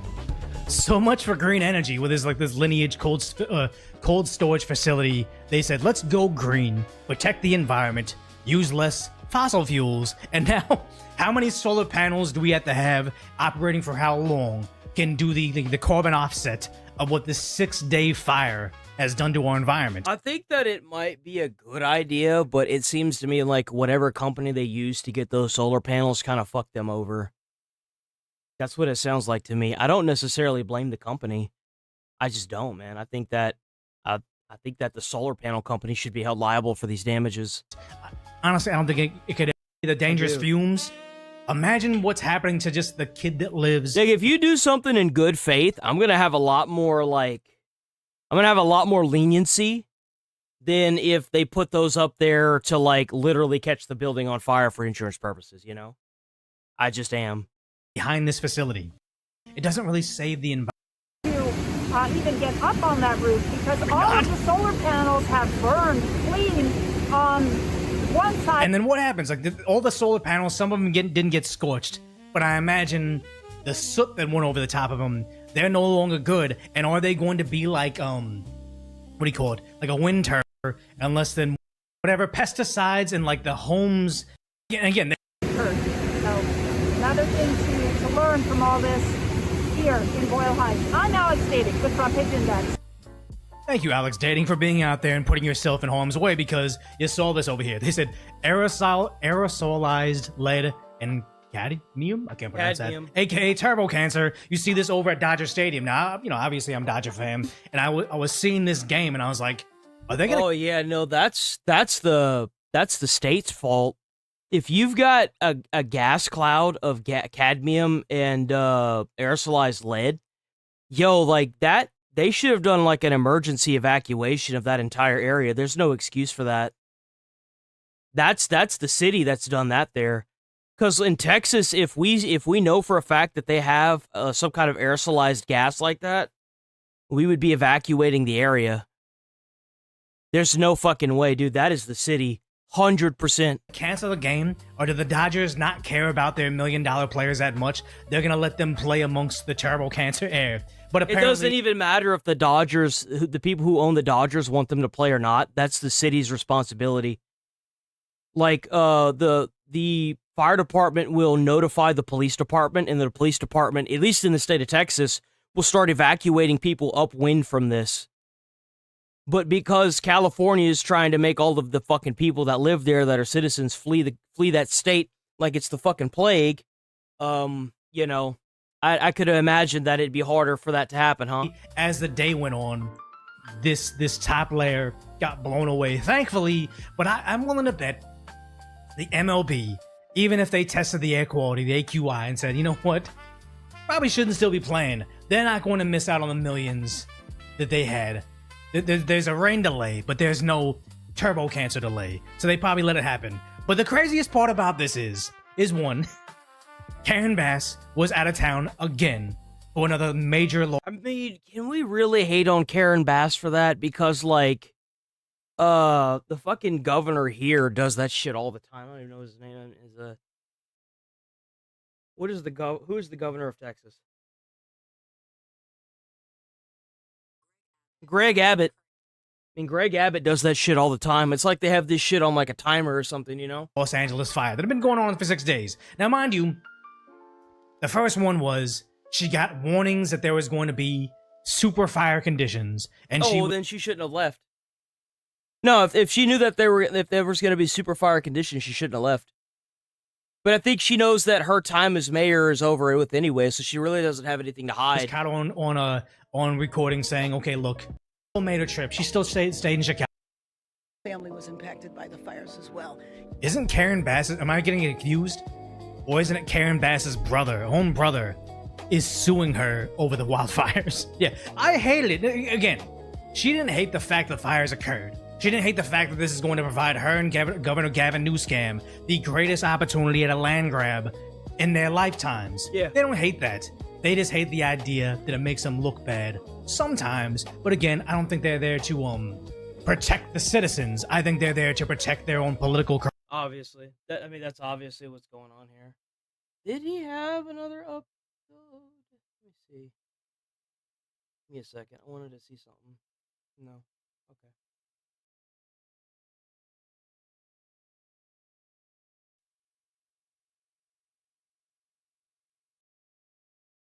Career, and now with what we know about the elections, she doesn't really need to focus on that, because they can just find the ballots endlessly.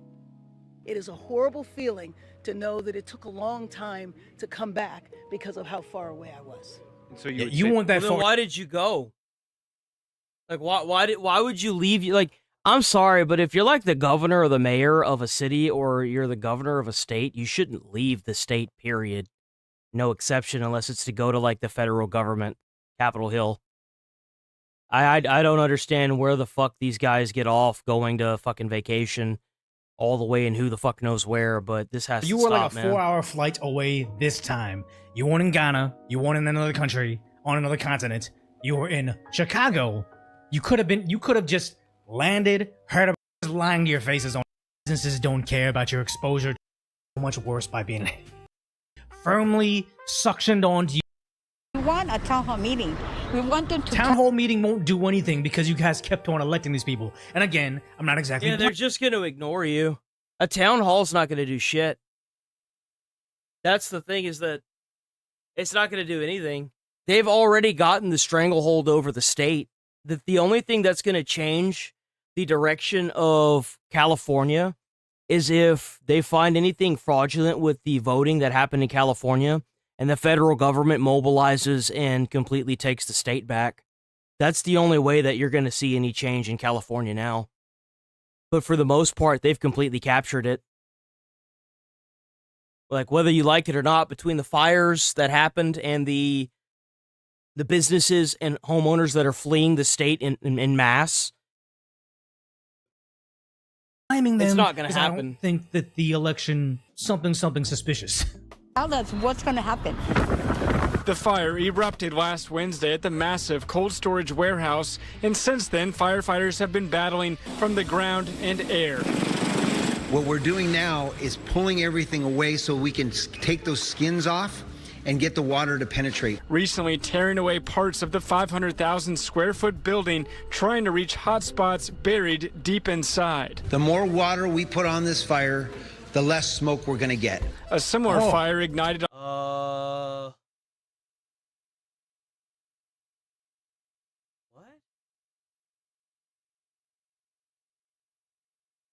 the Thank you, good night, LA. I don't know traffic sometimes, but the Ontario warehouse fire was started by a guy that It's interesting that these locations are only in particular communities, and we need to now take a look at that. You mean like you looked at all the fire houses that burnt down, all the houses that were burnt down by the fire? Just like you looked into those houses? You know, something tells me she's really not going to look into it, guys. Guys, the warehouse fires are only targeting people, communities of color. And I'm telling you right now. Environmental hazards. I wonder if, having lived through this crisis, is this a red pill moment for them? To say like, oh yeah, we voted for the Porter Ranch had the gas. water inside, about 12,000 gallons of water.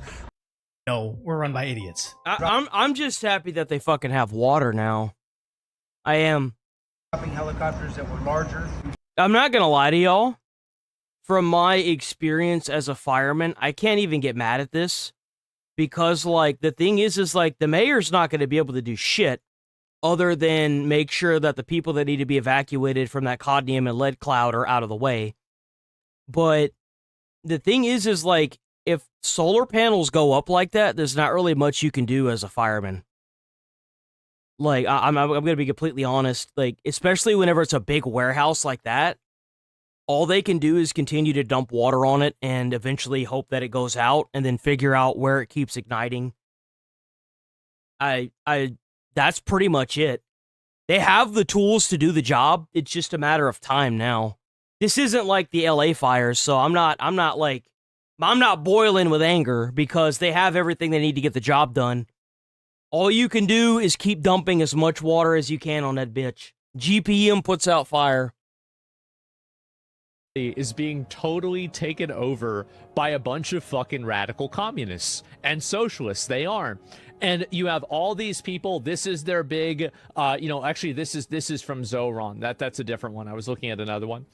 This is, no, where did they? Let me make sure. Actually, I kind of want to see this one first because this one was funny.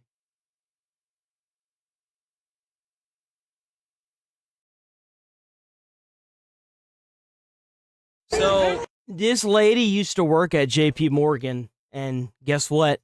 She doesn't anymore. So she dumped the trash out, and then she stole the trash can. And, well, let's just say that JP Morgan got wind of this and fired her ass on the spot.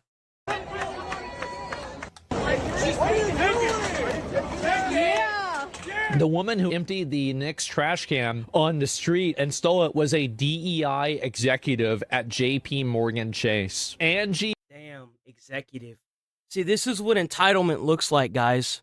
When you think that you can just dump a whole bunch of trash on the fucking sidewalk and then steal a trash can, this is what entitlement looks like times 10. Well, I guess her entitlement failed.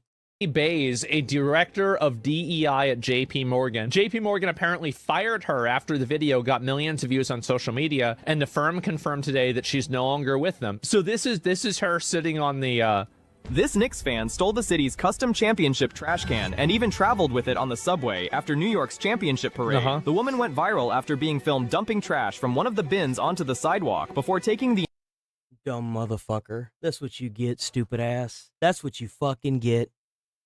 That's what you entire get. Trash can. The special blue and orange bins placed throughout the route in Lower Manhattan. The stolen trash can later appeared in an alleged Facebook marketplace listing for $5,000. She ain't even keep that mug, dude. She fucking scalped it. She lost her six-figure salary for $5,000. Look at that.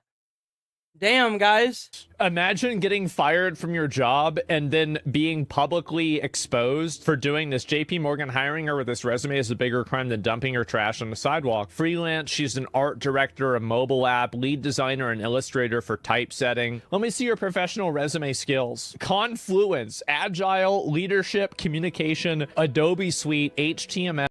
What the fuck is this shit? What is this crap, bro? And SQL, right? Everything listed as bullshit? Yeah, of course it's bullshit. Agile. She has 5 stars in leadership and communication. Is this supposed to be like a fucking, what's it called? Is it Dungeons and Dragons? Right? Well, Like apparently like not. shit? Really, apparently not. I mean, this is it. She was making $250 to $300K in total annual compensation as an executive director. Here's the big problem that I have with all of this, right? I thought we got rid of DEI. This is the real story. Well, the thing is that the thing is that they still hold jobs, and a lot of these companies are too scared to get rid of them. That's the problem with it. With this is that JP Morgan Chase still had a DEI office. Why did you have a DEI office? And the reason why we didn't is because we don't have the government going around to these different companies and auditing them to make sure that they're not using these practices. It's still there. Additionally, after being fired, the land whale received a fine, and ultimately... The land whale received a fine. Oh my fucking god. Based Asmongold editor? was forced to return the trash can. You fucking idiot. They should just put her in jail. Put her in jail, bro. Make her do community service. And that kind of leads me to this. Hold on, wait. That kind of leads me to this. I saw this morning, and I thought to myself, I was like, you know what? Should people be treated differently based on their race? It just kind of lines up because it's the same thing as like the DEI programs, right? It's just a yes or no question. It's not a yes or no question. It is no question. It is a, as I said in the... As soon as he started talking, I knew this was going to be a victimhood oppression Olympics because you're already black. And if being black... He said it! I didn't say this. He said it! ...is such a struggle. Why on earth would you choose to be gay? Like, can you just pick one? But then on top of that, I knew immediately he was not going to be able to answer yes or no because he's trying to argue for reparations. But you realize that once you open the door... They got to keep that area as gray as possible because if they don't, it becomes problematic. If your answer to that question is yes, the thing is like, if you ask somebody like him a yes or no question that's as plain and simple as... should you get reparations based on your skin color? And he says yes. And then it causes a divide, which it will. It's easier to walk back what you say whenever your answer to being called out is, well, I technically didn't say that. So they have to leave it gray because they don't want to be held responsible for causing an even bigger racial divide. To say that people should be treated differently based on their race. Yeah. And you're no different than the racists you claim to hate. How stupid can you be? Because they actually are the racists. They are. They're super fucking racist.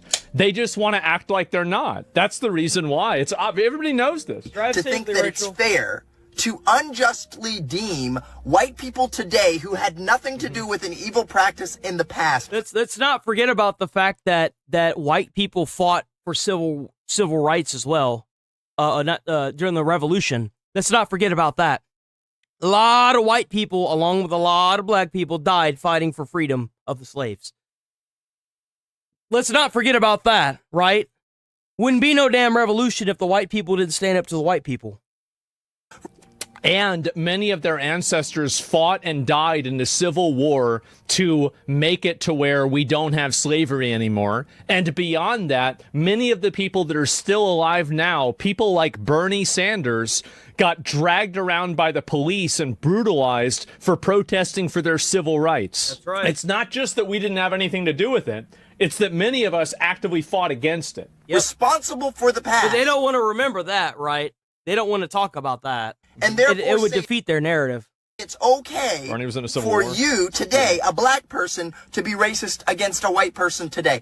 If racism was wrong 300 years ago, racism is wrong today. If it was wrong to treat people on the basis of their skin color 300 years ago, it's wrong to treat people on the basis of their skin color today.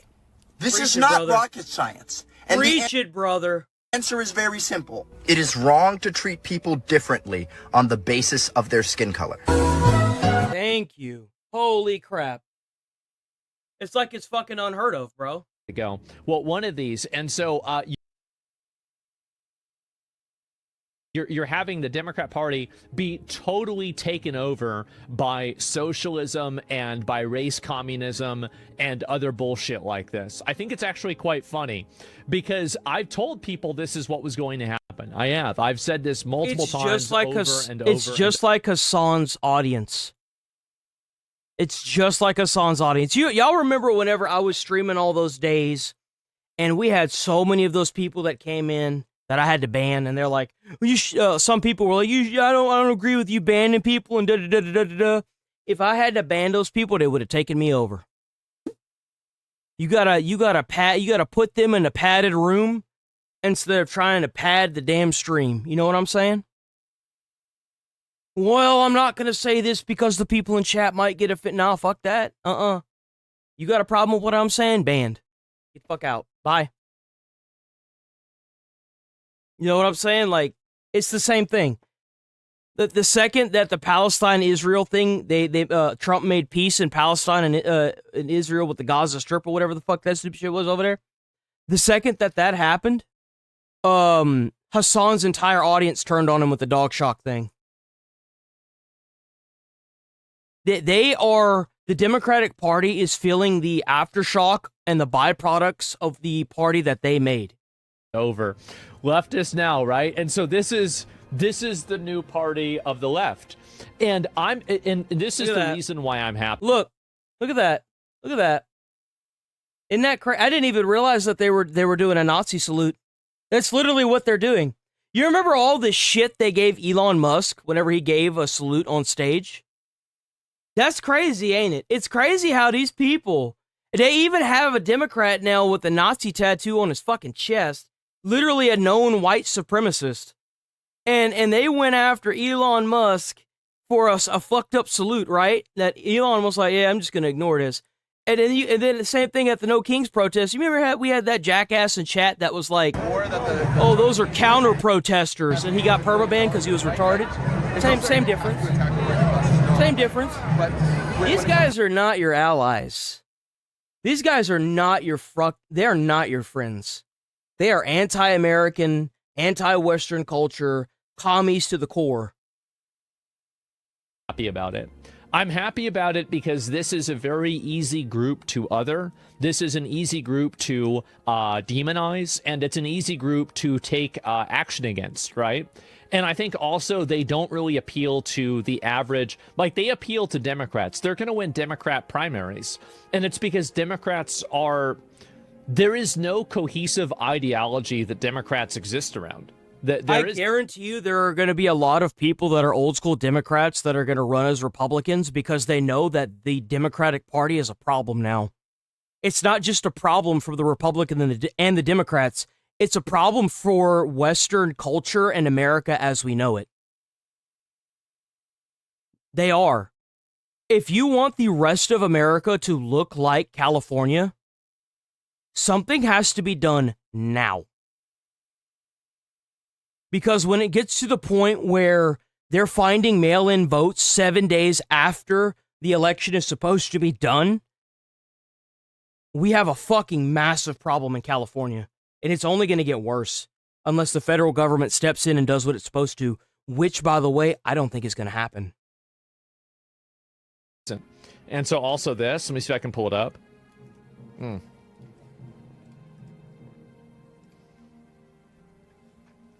Free Palestine, let Gaza live. Well, why don't you go there and protest it? Go to Gaza and go to Palestine and protest your sand war the fuck all the way over there. Stop doing it in America. It's not working. No one gives a shit. Go over there and fucking protest your fucking sand war and see how quickly you don't get slaughtered in Palestine by fucking Hezbollah soldiers. Congressman Dan Goldman. It's not Dan Goldstein. Is he a Jew? Like, is this the... I'm curious about, like, what is the... is Goldman a Jewish name? Like, I don't mean to be improper about this. I'm not trying to be racist. I literally am asking this. They deserve this because they have played footsie with these freaks for 15 years. Ever since Occupy Wall Street, they have completely shifted away from, class warfare and from class issues to identity issues. And this is what the Democrats deserve, because you brought these people into the country. You used all of these race politics issues. You pushed this over. Yeah, no, they hypercharged a topic that was gone. In the year 2005, a lot of people didn't see skin color. And if you did, you kept that shit to yourself. You didn't even say that shit around your own family, okay? You kept that shit to your fucking self. It blows my mind that a bunch of fucking political dumbasses want to sit here and bring up all these racial issues so that way they can mass import immigrants that are eventually going to do this to their own fucking their own like politicians. Like, what did you think was going to happen? Seriously, it's just like what's going on in Lebanon. It's just like what's going on in Lebanon. If you look at what's going on in Lebanon, you got all these fucking terrorists that are importing rockets and missiles that are going to be poised to aim at Israel, right? Why isn't the Lebanon government doing anything about it? It's because they're fucking scared. It's no different. They're literally turning this into fucking Lebanon. And over. And now, finally, Dr. Frankenstein's monster is attacking you. That's it. And they have created a Frankenstein's monster out of disaffected college kids, terrorist supporters, illegal aliens, basically non-Westerners who hate the West, political Islam. If you're referring to the warehouse fire in California, I think that was caused by faulty solar panels. If that's what you're referring to, that wasn't a Tesla. That wasn't like Tesla bombing. And communism, obviously, right? And socialism and Marxism and all this. You've taken all these pieces and you've put them together into one conglomerate. And the reality is that conglomerate is smaller but stronger than the Democrat Party. They're a lot strong because the Democrat Party doesn't have any real ideals anymore. They don't. There's nothing that the Democrat Party really stands for. They stand for one thing. And it has nothing to do with the original Democrats that were there. It is this amalgamation of anti-Western, anti-American, anti anything that has to do with Western culture and American and white, anti-white culture. That's what it is. That's literally what it is. Like they don't want to be part of a Christian nation. They don't want to be part of a white cultured nation. They don't want to be part of Western culture. They don't want to be part of America. They want to change it. They want to bring in a Sharia law. They want to change the dynamic of the entire states, all of them, to suit their wants. and to allow even more mass importation of immigrants. That's what they want. And if they do that, if they're able to succeed in that, they will effectively bankrupt and destroy America as we know it. Because we can't afford that. The government can't afford that kind of subsidizing. The only thing the Democrat Party stands for is whatever Trump isn't, right? Yeah. So which is why I'm like, what is the Democratic Party gonna do when Trump is no longer in office and they don't have the whole like what if, for example, Marco Rubio runs for office with the exact same political views as Donald Trump, but he gets in? What are they gonna do? Bro, like their heads might explode. They're like, what is going to be the go-to? Trump wants to clean the pool. The Democrat Party are for algae, okay? Like that is the state of the Democratic Party. For all of their faults and all of the things that I disagree with them on, I will say that the DSA has a cohesive vision. They have a cohesive vision that I completely disagree with, and I want to deport almost every single one of them out of the country. But I respect the fact that they have an idea. They have an idea, a vision, a plan. And that is something more than the Democrats can say. The Democrats can't say they have a plan. Well, that's because they've been infected and splintered. That's why. They've been changed because of that. They don't have a vision. Their only vision is just being antithetical to Trump. And that's not a very good way to do it. Stand for spending other people's money. Yeah, and I think that's respectable, right? It is. And at least they're outspoken, and that's it. Are you ready for Star Fox tomorrow? I was actually worried it was going to be today because it was in Japan. I was worried about the date difference, right? But I checked earlier this morning. Fetterman's the only good Democrat left. Well, it doesn't matter, right? I mean, Fetterman is a good Democrat, but it won't matter because the people that are there, the Democrats that are there are going to push him out, so it won't matter. He won't have any support. He's either going to have to become a Republican or he's going to have to leave politics altogether. That's the only option somebody like Fetterman has. Because he is part of the original Democratic Party. Now, a lot of people don't like him, and I get that. I get it. Okay? But at the end of the day, people like Fetterman actually do care about America. He signed for the big beautiful bill. He has a lot of, he has some distrust in Trump and stuff, but at the end of the day, he's going to do whatever is good for Americans. And that is the old school Democratic Party that is now Republican. And they've got to do something, right? Like, I really would like to see Fetterman become a Republican and actually get into office. But I don't know if he will. What the remaining American Democrats are going to have to realize is that you have played identity politics for so long that you have both won and lost. You have won and lost in the identity politics game. You have lost your own party because you have achieved your goal. You have effectively created a minority majority of people that prioritize foreign interests, tribal conflicts, ethnic superiority, and other forms of, tribalism over the American rule of law, over the Constitution, and over Western civilization. They've succeeded. They've totally succeeded in that, and it has been their complete undoing. And I think that they deserve every single little bit about it. They have successfully failed.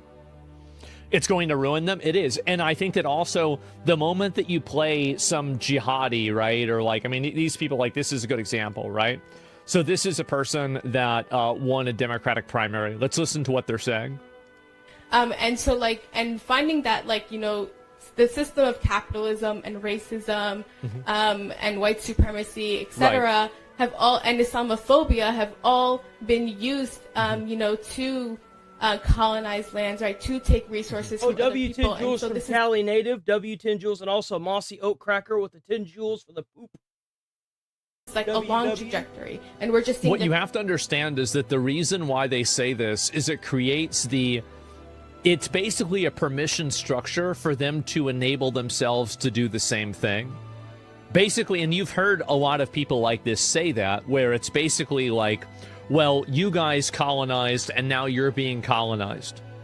Yeah, exactly. It's like a permission structure to say this. I mean, she knows this isn't actually true. Manifestations of that continuation, right? With what if she actually does believe that? You know what that changes? Nothing. It changes nothing. It doesn't change a damn thing. Even if she thinks it's true, it doesn't change anything. 11, and so listen to a that lot of with times 9/11. to take resources from other people, and so this is like a long trajectory, and we're just seeing the manifestations of that continuation, right? With 9/11, and so a lot of times when well, you remember before YouTube decided to turn off the tap that people were talking about how America deserved 9/11? If you think for 1 second that a sand war going on in at the other side of the fucking planet, that you want to try and mentally gymnastic your way into saying that America deserved 9/11, I think that maybe we haven't dropped enough bombs yet. Maybe we should just keep dropping the bombs until everybody that says that America deserved 9/11 is just dead. How about that? That's what I genuinely think. I'm an American. I don't care what the fuck goes on the other side of the world. I would just as easily sink your fucking landmass to the bottom of the fucking ocean just to see the benefit of America. I don't give a fuck. There's no justification for running a bunch of civilians into a fucking a building. There's no excuse for that. And anybody trying to justify that, that's an American, should be charged with treason and given capital punishment. No exception. It's disgusting. And it's a true sign of what's wrong with this fucking country. people are asking us to respond about, you know, attack, right? When, if you look back, like, historically, right, you know, a lot of us come from lands that were colonized, lands where wars are being waged, right? Yeah. And a lot of times because of U.S. policy. Or That sounds like it's a you fucking problem. That sounds like it's a you motherfucking problem. Does not sound like it's an American problem. That does not justify you hijacking a bunch of civilian planes and crashing them into non-military targets. You know who does that? Terrorists does that. That's who does that. The policies in Europe, and so I find that we can connect over that, but then also that No, go fuck yourself. The only thing that should be connecting with people that think that America deserved 9/11 is the bombs that we drop that connect with the landmass. That's it. That's the only connection that I want with them. If you think America deserved 9/11, you can die and rot in hell where you belong.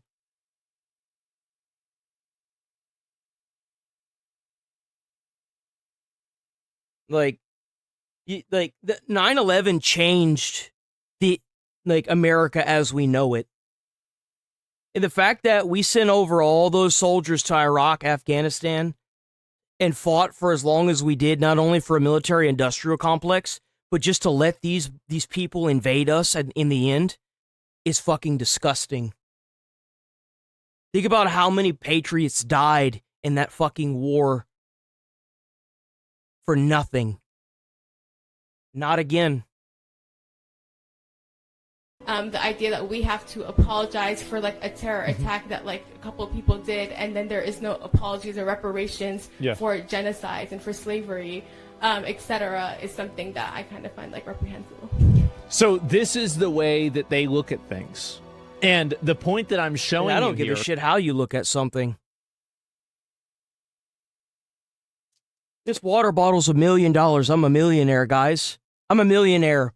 I'm a fucking millionaire. I'm gonna go buy 7 Lambos with this. Okay? This is gonna be the cost of 7 Lambos. Let me tell you something. You walk up to a Lamborghini salesman and he looks at that water bottle, he's gonna fucking laugh at you and tell you to get the fuck off the property. And that's what we need to do with them too. We need to do the exact same to them. A couple people did, yes, exactly. And so my point is with this is what the Democrat Party have brought into the country. This has been the ideology that they have nurtured. They want to defund the police, defund the Department of Homeland Security. They don't just want to defund the police anymore. They want to abolish the police. They want to abolish the police. They want to abolish They want to abolish ICE. They want to defund and most likely eventually abolish the Department of Homeland Security. You got to take these people that are saying this shit and use the police that they want to so heavily abolish and give them fat paychecks every time they put somebody like that in a padded fucking cell where they belong. Fested, and now it's turning on them. That's really about it. They're turning on it. And by the way, like, I don't care. Like, it doesn't matter. Like, this is a person that's trying to rationalize 9/11. I'm not interested in disproving this or arguing with this person. Exactly. And the reason why is my position is very simple. Well, my position is even simpler than his, and I promise you it is. Whenever you have a country that infiltrates another country and utilizes its air travel systems to kill a bunch of citizens that have nothing to do with your fucking war and your country, in my opinion, they should be grateful that somebody like me didn't nuke them into the fucking ocean. Because if I was the president, if I was the commander-in-chief, I wouldn't give two fucks and one shit what any other country in the world fucking... I wouldn't care what they thought about America using nukes on a foreign country. You know why? Because I'm going to do whatever it takes to protect my fucking people. You know why? Because they're the ones that put me in fucking office, that's why. I'm so sick of this mental gymnastic we have to fucking use to be like, well, I can't use nukes because it looks bad. Really? As bad as taking 12-year-olds and using them as fucking human meat shields after you slaughter their parents in your fucking psychotic, deranged fucking religious war that you've been using for the past 10,000 fucking millennia? Really? Really? Really? Does it look as bad as that? Because last time I checked, I really don't give a fuck. It's not like these countries are with America anyway. Fuck them. Nuke these motherfuckers. Nuke them. Kill them all. Seriously. How you gonna use American air travel to harm Americans? Fuck that shit, man. We can't even go through a fucking airplane because we had to pad up all the fucking airplanes because they letting all these damn people in here that fucking killing people. That's ridiculous. I will vote for whoever will militarize. Bro, there's nothing worse than trying to get into a plane and now you got a finger up your ass. Like, what the fuck? The entire military, the police, and the National Guard to forcefully remove every single person like this from my country. Exactly. Every single person who is running defense for terrorism, every single person who is promoting terrorism, who sides with foreign enemies against America, I want to send them back to, if it's not where they came from, it's where their parents came from. If it's not where their parents came from, it's where their grandparents came from. If there's no other way to go, you're going to the Congo in Africa, but you're not staying here. No, that's like if like it's like, but their grandparents are here. How do you feel about America? Well, I hate America. Okay, well, here's the thing. So your lineage comes from X, Y, and Z place. You're going back. You're gonna go back, okay? And the reason for that is because fuck you. If you don't like America, then go the fuck back. How about that? There's your reason. If you want to be here and be a contributing member of society and actually do the thing, then great. Welcome to America. But if you're like a third generation and you still hate America, it's time for you to go. It's time for you to go. You don't have to go home, but you can't stay here.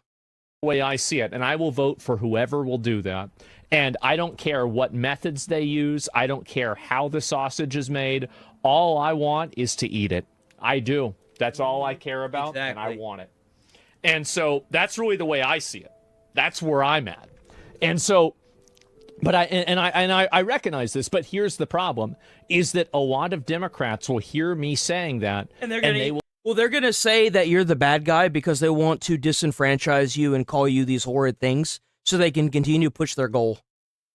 Anything that's opposition to this is suppressed, silenced, discredited.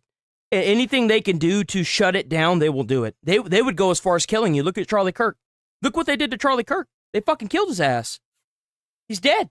Just for expressing his freedom of speech. Will say that I'm a bad person. And then they're going to weaponize the systems that be like the federal laws and the state laws to disenfranchise and discredit and fucking put you in jail or at worst kill you if they can. They'll do anything they can. You should. They'll even cherry pick the Constitution and tell you, hey, hey, look, this Constitution here, it says this. That's not what it says. You know why you don't know what the fuck it says? Because you don't read the Constitution, because you're not from here. That's why. That's why you don't know what it says, motherfucker. This or I'm wrong or whatever. Well, now these people are doing it to you. They're doing it to you. And the reality is that I think this is a sabotage for the Democratic Party. And the reason why it's a sabotage is that you have to look at Mamdani whenever he won. I think that he's a great politician and he has a lot of positive qualities. But I think that you also have to contextualize it around the fact that he was running against somebody who literally put people in nursing homes that had COVID and killed a good, like, I know somebody who's he's one of them. Oh, okay. Okay, that's easy. Thank you. Thank you. I wish I had even known that. All right. Well, anyway, I get you instructions in 2 seconds. It's all right. We've got it fixed, at least for now. So if you look at, for example, the voting records of the people that were voting for Mamdani versus voting for Cuomo. Candidates were here, ALC and Mamdani, but also... And it should... That's really it. Of government. Party gets a... What is... the Democrats, if they're cheating? That's for complaining about this person being in the country.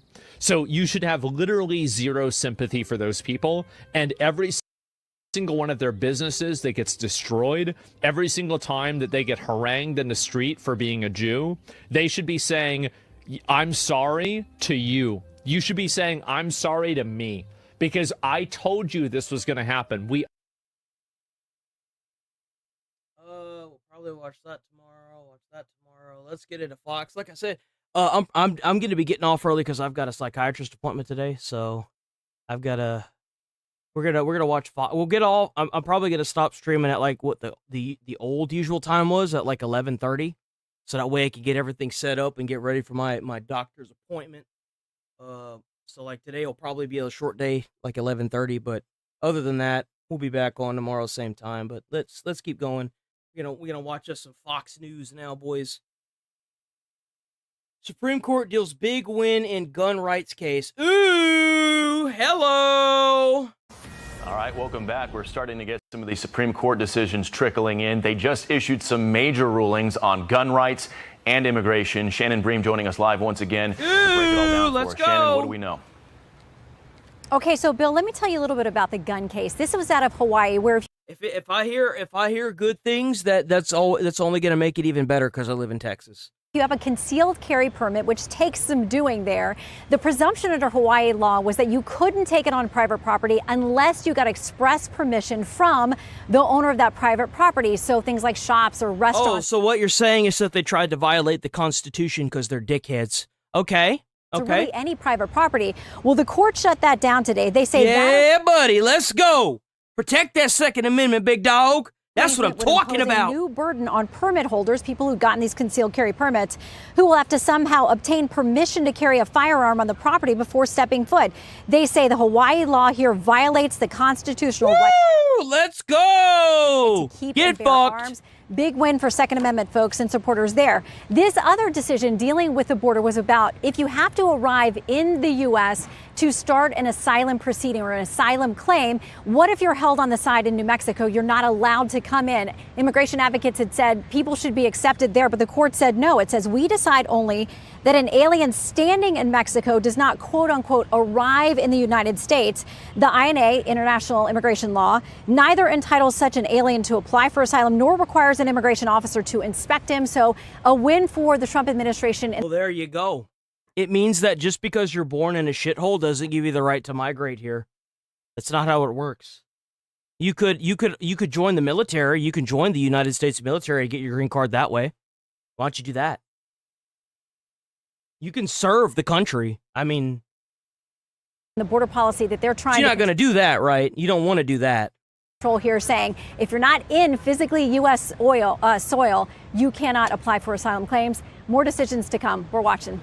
All right, we know you'll keep tabs on all of it for us. 2 fucking dubs right there, boys. 2 dubs right the fuck there. Ooh, Asmongold finally. Holy shit! The Hassan paradox. Fuck. So everything that he does is going to be in service of terrorism. It's going to be in service of Islamic Muslim terrorism. This is the core and the center of his ideology. All other... And remember, Hassan once famously said, if you don't know where you stand on something politically, it's always easy, I'm paraphrasing, it's always just easy to say, where does America stand on this situation? And stand opposite of that because America is evil. He's a person that criticizes... If America's so evil, then stop fucking living here and go to the country you want to go to. There's a lot of people that would pay to send you... There are so many rich people that will gladly pay for you to leave the fucking country. They will pay for your one-way ticket. I guarantee you, if you made it to where there's like a tax-paid program where you, even if as a citizen, you can dip into that fund to get plane tickets to go, like one-way plane tickets to go to a country that you think is better than America to stay there. I guarantee you, we would turn a lot of these people that seem to think these other places like China and Korea and fucking Russia are just so much better. You would see a lot of these sorry motherfuckers immediately turn tail and change. Even just being able to say to these people, oh, well, they don't, I don't like America, I don't like America. And then you just tell them, well, why don't you just take the, why don't you use this program here and you can get a one-way ticket out and then you can go to any country in the world that you want. And that way you don't have to be here, right? But they're not, you know what I'm saying? Like, it would completely defeat that narrative. It would completely trash that narrative. Completely. As is you for having a North Star. Well, it's not communist enough. Well, then go to communist China, motherfucker. Get the fuck out. Go to Canada, dumbass. Go to Africa. Go to Germany. I don't know. Go wherever the fuck you want. Nobody asking you to be here. Get the fuck out. You don't like America, then get the fuck out. Whether it's economics, virtue, Christianity, whatever, but his North Star is very clearly anti-America. Values, viewpoints, he says that. And opinions come out of that ideology, and they all work to serve that ideology. That is the only thing that he will never compromise. He will compromise LGBT rights by supporting the countries that will kill gay people. Yes. He will support wealth and... Well, that's another thing. Is like you have these Democrats that are trying to support all this mass immigration. Like a lot of the immigrants that are coming here aren't even from other Western cultures. They're from these countries where they fucking kill LGBT members. They kill them. Straight up. Like if you get found like that, they kill you, man. They don't even waste time. And that's the crazy part is like, oh, how can you advocate for LGBT A, B, C, D, E, F, G, H, I, J, K, L, M, N, P, Q, R, S, T, U, Y, you know, that whole fucking alphabet. But like, you can't realize that the people that you're mass importing also come from a culture that slaughters them in mass. Like all of them. You're not allowed to be gay in these cultures. They kill you. What the fuck? Like, it's a hypocrisy. He will support any form. Actually, you know what? I haven't used Miles today, have I? I completely forgot about poor old Miles. Poor Miles. Hey there, what's up? How's it going, Miles? So I have a question for you that it may be a little weird, but so do you find it odd that the same Democrats that are advocating for mass immigration from these countries where, you know, LGBT members are literally killed, also want to support LGBT? And do you think that that's just some kind of thing to draw in as many people as possible? Like, I mean, what do you think about that? It does feel like a massive contradiction. It's like they're inviting people from places where those values aren't just unpopular but dangerous without really thinking about how those two worlds actually collide when they land here. Do you think it's a calculated move to grow the numbers or just a total lack of awareness? I think it is. I think it's a want to try to rake, kind of like game development. They're trying to rake in as many people as they can. But the thing is like, it's just like gaming in that instance where they're alienating the core audience. What do you think what do you think about that? The gaming analogy actually fits perfectly. It's that same vibe of chasing a broader, more global demographic while ignoring the people who were already there and actually liked what you were offering. You end up with a product or a policy that tries to please everyone and ends up making the core group feel like strangers in their own house. It's a classic case of prioritizing growth over stability.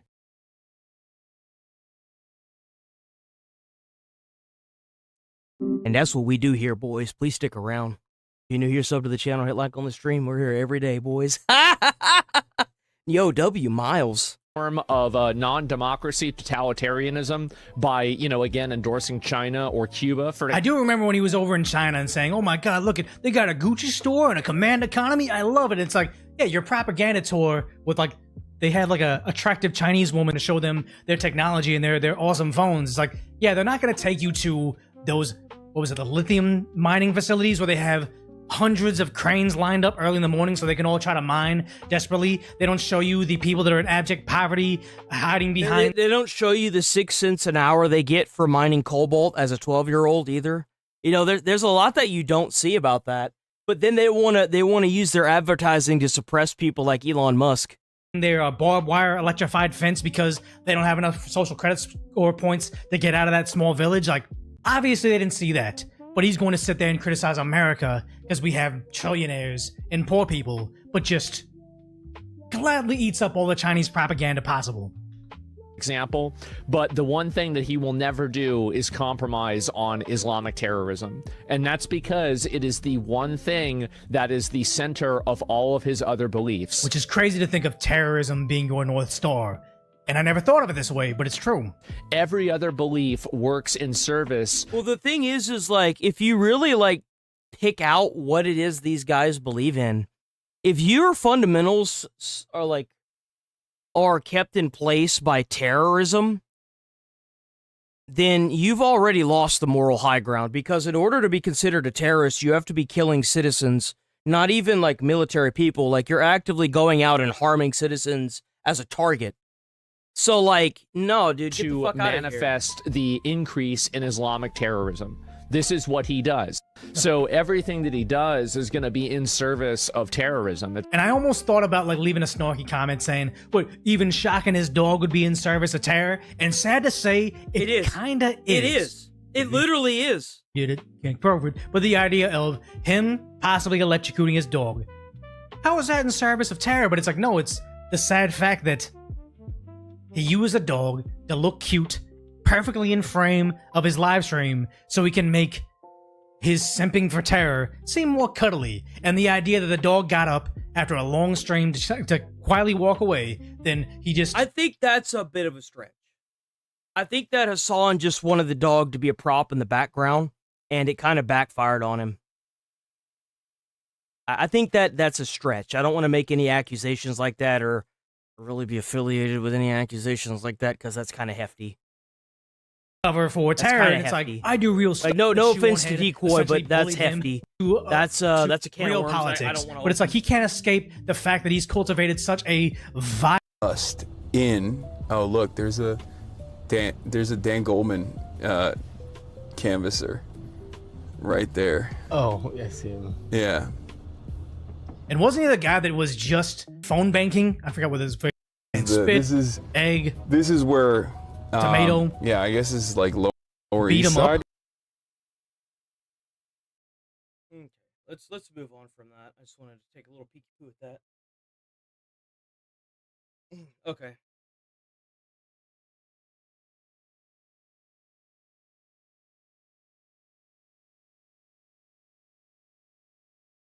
He was asked a lot about the proxies, and he said if they interfere with the sovereignty of these countries have the right to fight back. And then also, Brian, he talked about NATO, and he says there's a cloud over our NATO alliance because many of these countries would not allow us to use our bases when we.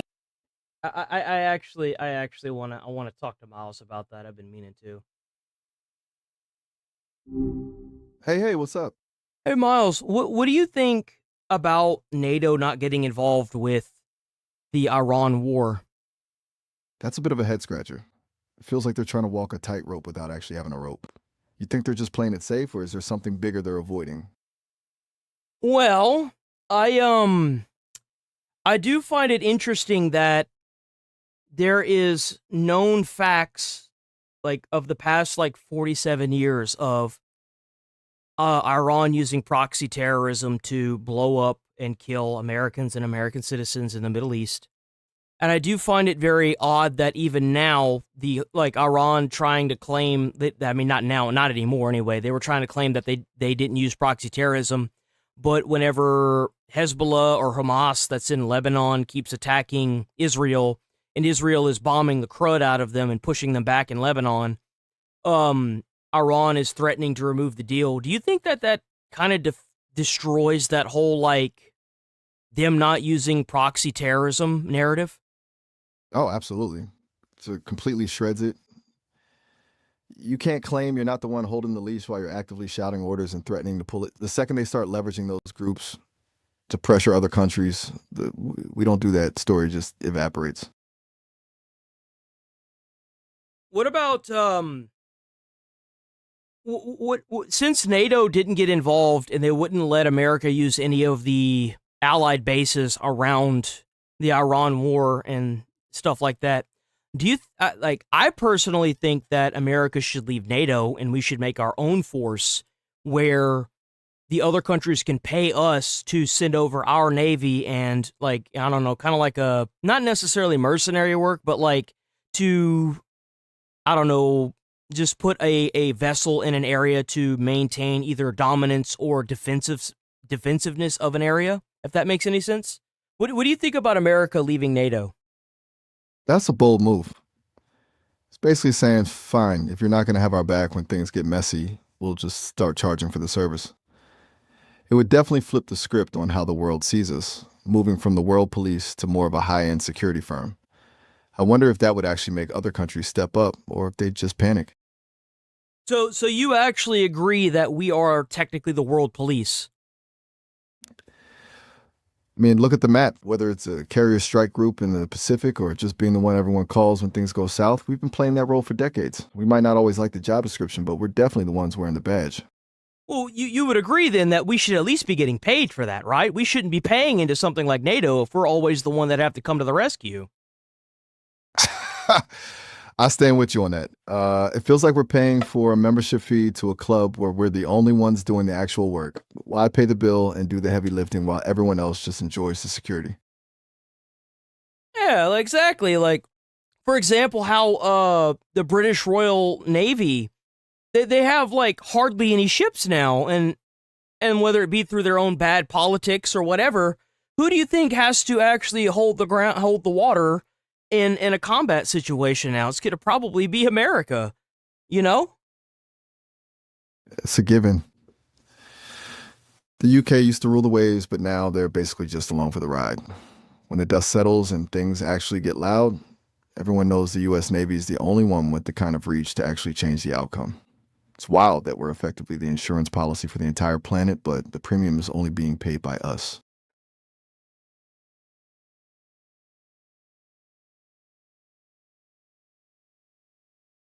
I didn't say it, bro. I didn't say. He said he's.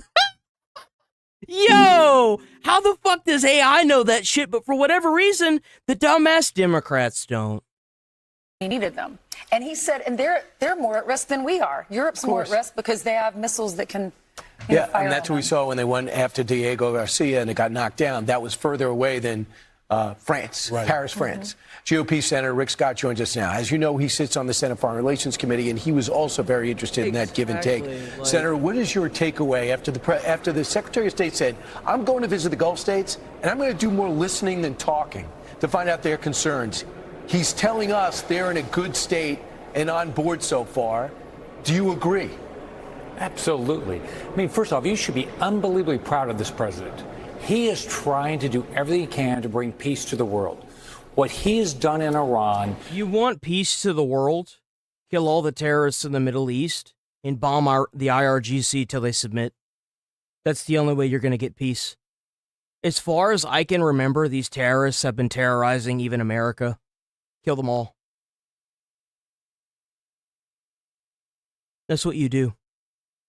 I remember watching the Twin Towers fall on 9/11 because they rolled the TV into the room where I was sitting. These motherfuckers have been problems for the entire world for as long as I can literally fucking remember. They have been. And it's long overdue for them to be stomped out. It is. You want peace in the world? Get rid of these fucking psychos. Get rid of them. Tell the countries that have these fucking Hezbollah, Hamas, terrorists in their countries like Lebanon that if you don't do it, we're just going to bomb you just like we're doing Iran. That's what you do. Tell them you either get them the fuck out of your country, you systematically kill them and suppress them, or we're going to do it to your entire country. You saw what we did to Iran? Is so remarkable. And we have the opportunity for the Middle East and the world to be more at peace because of the actions he took. What Marco Rubio is doing right now is exactly what the president does. He listens and then he takes action. So we have the opportunity for peace in the Middle East only because this president was number one, willing to bomb the hell out of Iran. No, we'll have peace in the Middle East for a little while until they get back up to power and start enriching uranium again. Then it'll be a different president's problem. That's what it'll be. I'm sorry, but you're not going to convince me that this is over when the day that we bombed Iran, we had 3 terrorist attacks. This will never be over until the IRGC submits and the terrorist organizations that have infested the countries all over the Middle East are completely decimated. That's the only time it'll end. The thing is that Iran has been able to use this proxy terrorism for 50, 60 years now.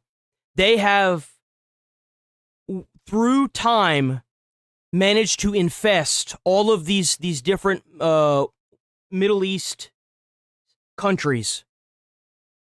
Through time. It's gotten so bad that these guys have infested other countries around the world, including America. I don't have a problem with the people that aren't radicals, but the issue is that we can't seem to not bring over the radicals in mass. That's the problem. That's the problem. Right there. And then make sure we had a blockade on the strait so they came to the table. So I believe we have every opportunity for peace. It's always up to the Iranians, whether they want it or not. But this president is absolutely committed to peace and preserving American lives, but lives all over the world. Senator, how reassuring was it to hear the secretary talk about the toll system and the fact that it's not practical and no one is going for it? I know that was a big question mark. It looks like he kind of put that to bed. It's not going to happen. There's not going to be there's all these rumors and stories. I mean, look at what the president's saying and look at what Secretary Rubio is saying. That's reality, not what the Iranians are saying. The Iranians are full of crap. I mean, they're doing it for their own people, trying to intimidate them. But the Iranians are scared to death what President Trump will do. Nobody wants to be the president of Iran right now because they know they'll get their heads blown off if they don't do the right thing. This president is scared the living daylights out of Iran, and I believe we will get a deal that brings peace to the Middle East. Senator, the Senate rejected that measure to restrict the president's war powers regarding Iran. That gives, obviously, President Trump a victory. Why the reversal? Because the president came to lunch. I invited him on Friday. He came to lunch. I run the Wednesday lunch, which is a policy lunch. He came and said, "What the hell are you guys doing? I'm in the middle of a negotiation trying to bring Iran to the table, and you guys say I have to withdraw troops? It's the craziest thing in the world. Why would you ever give the Iranians any idea that we're not united?"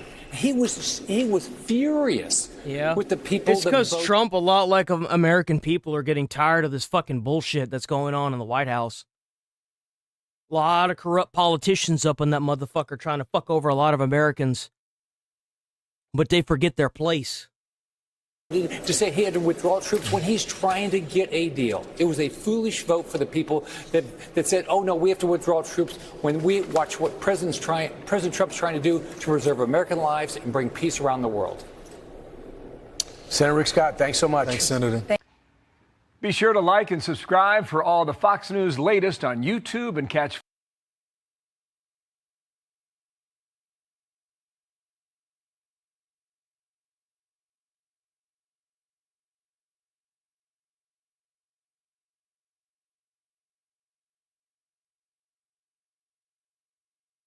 Damn, they had an earthquake in Venezuela? That sucks.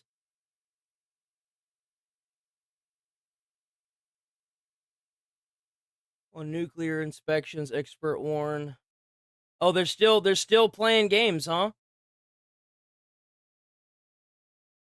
Joining us now is Rich Gold. Here to weigh in is former Speaker of the House, Kevin McCarthy. Mr. Speaker, great to see you tonight. Man, they're panicking over there in the Democrat Party. They have a little excitement on the fringe there, and they're winning some races, no doubt. But where does this end up? This should be more than just panicking, because you got to understand, the leaders of the Democratic Party, the so-called leaders, are Schumer and Hakeem Jeffries. They're from New York. To defeat a Democrat or any Republican incumbent in Congress is difficult. Mandani just went 3-0. Hakeem is from the same place. They destroyed him. No longer are they the leaders of the party. Mandani and the socialists now control the Democratic Party. It's no question about it. The They're race being is honest, though, right? They're finally being honest. I'm kind of glad they're being honest now. Everyone is. Everyone's glad they're being honest. That's the big problem that the Democrats have, is that they're just not fucking honest.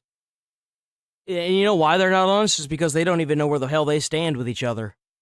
They don't know who's on their side and who isn't. Not pretending that, like Spanberger in Virginia. Oh, yeah, she I'm hides a the whole time. moderate. Mikey Sherrill in New Jersey, I'm a moderate. Or I was in the military, so listen to me, like Plattner. It's all a game of pretend for those people. At least Mamdani and the Chevalier is like, yeah, we're going to tear it all down. We're going to take what you have. We're going to give it to people who we think deserve it. I love this Ingram angle, because it says exactly what America needs to see.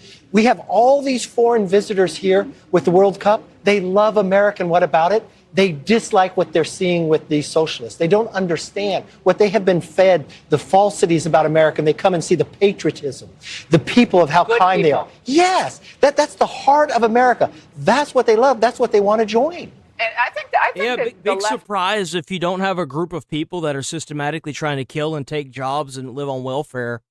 Yeah, we don't really care, guys. If you didn't know that, now you do. Yeah, we don't really care. Dude, you could be from Africa, and you come to like a fucking ball game, bro, and you don't stay here and try to live off our welfare systems and act like an ass and try to kill people. Brother, you an American now. Welcome to America. W American. You know what I'm saying? Just don't act like an asshole. That's it. That's all we ask. We don't ask for much, guys. We don't. I promise you, we fucking don't. No different than any other country.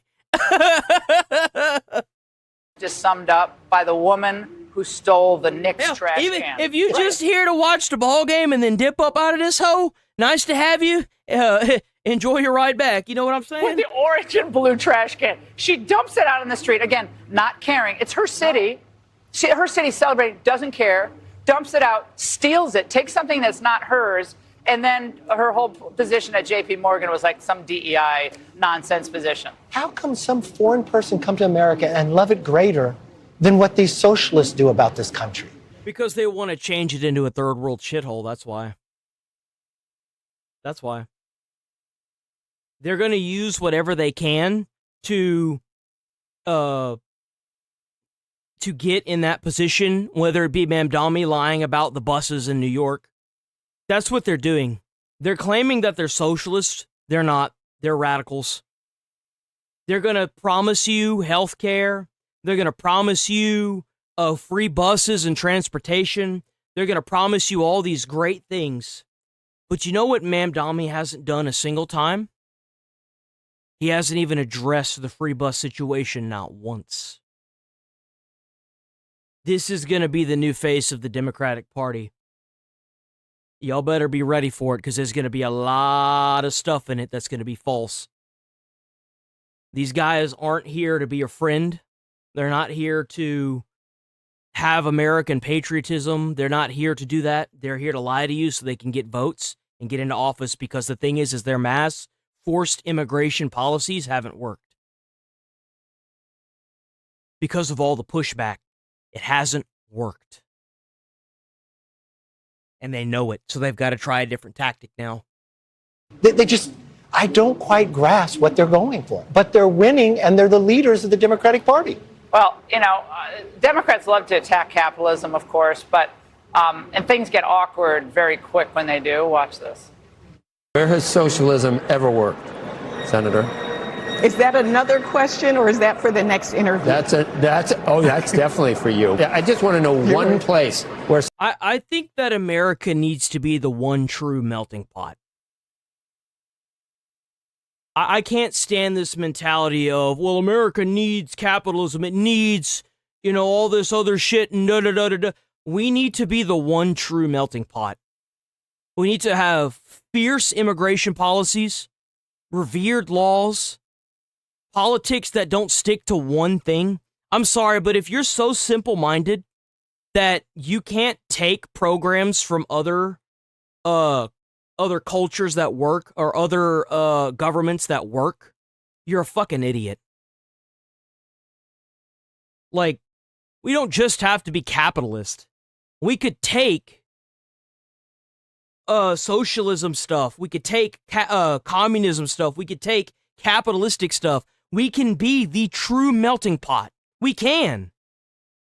But we're only going to get there by getting all these fucking useless, brain-dead, lobotomized fucking boomers out of office that are so simple-minded they only think of one thing.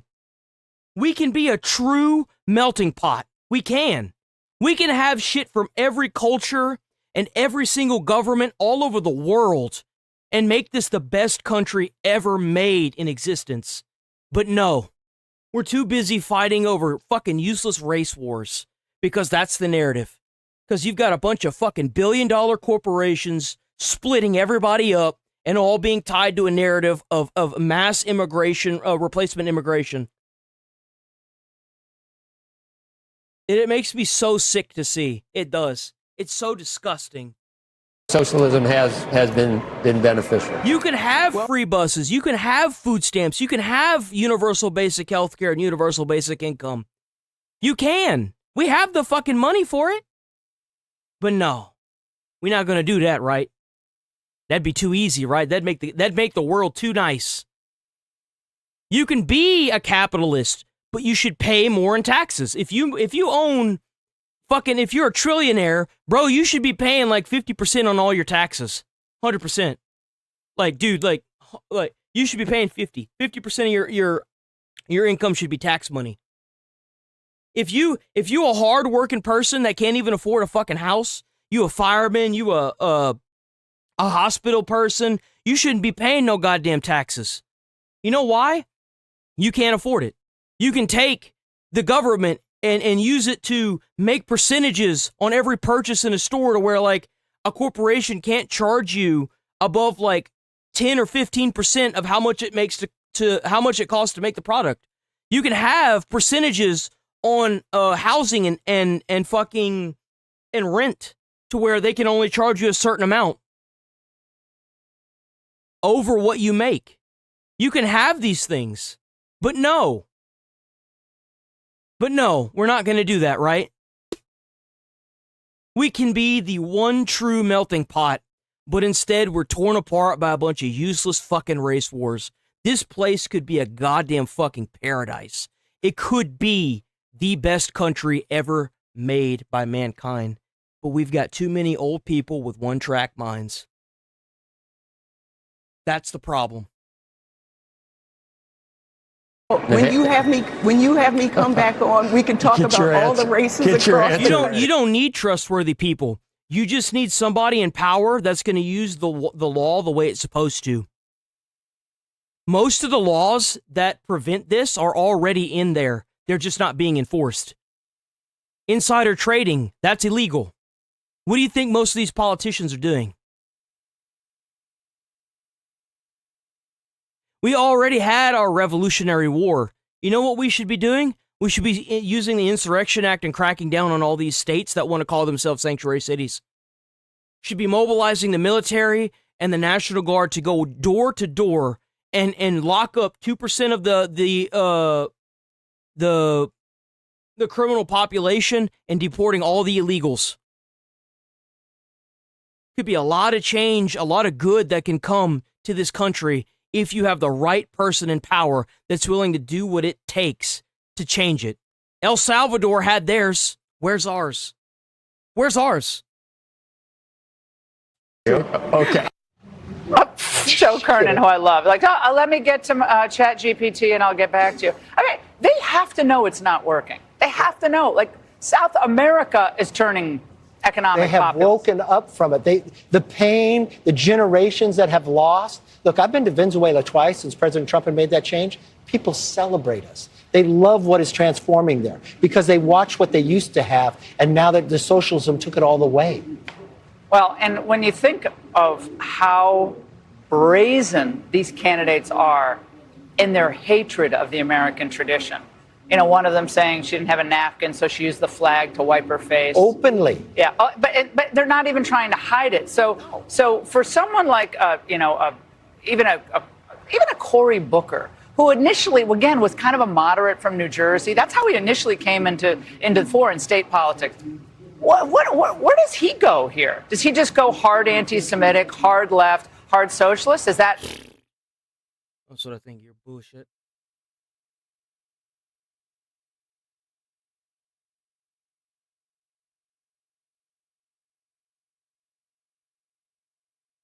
Here now with reaction, Fox News political analyst Reince Priebus, Fox News contributor Hugh Hewitt. Reince, I know you ran the Republican Party at a time when we struggled to expand our coalition to get digital assets and certainly to have technology as a native tongue. But my goodness, I think both parties had patriotic people in them. Nobody hated America. What is happening? What's happening is we've been infected. I mean, yeah. It's crazy to see these people on Fox say, oh, well, what happened? What happened? You know what happened in the past 4 years that led to an anti-American Democratic Party?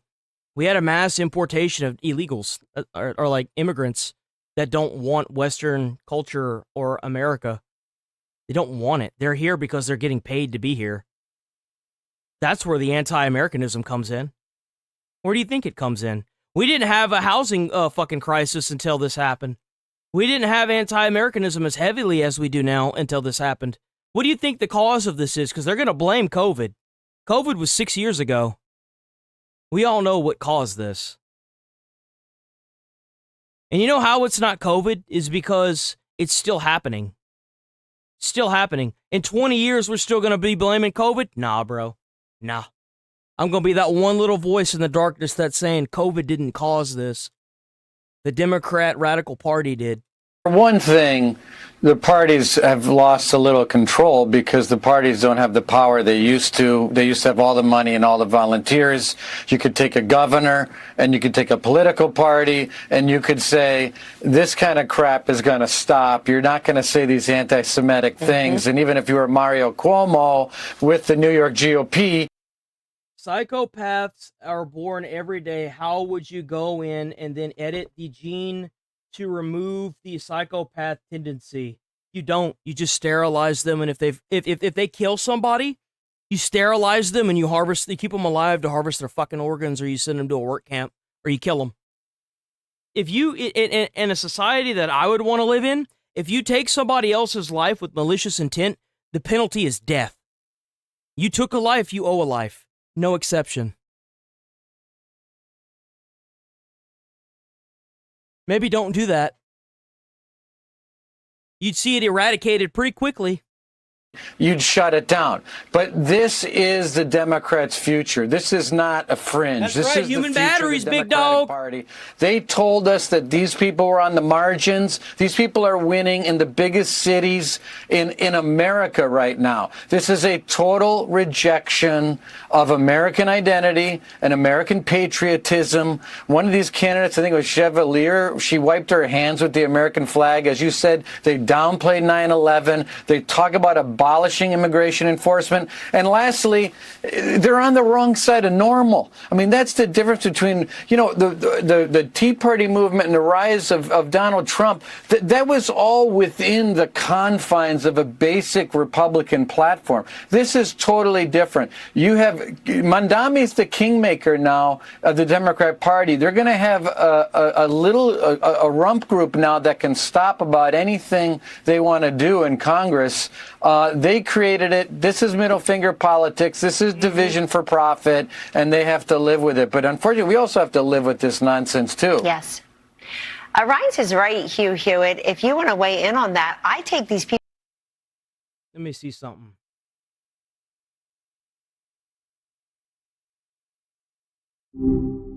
Yo, what's up? So I have a question for you. What do you think about the Democratic Party becoming more anti-American?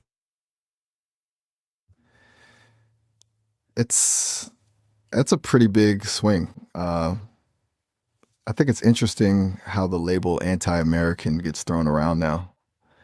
Usually it's because they're pushing policies that feel like they're actively working against the foundation of the country. You feel like they've just completely drifted away from the actual people they're supposed to represent.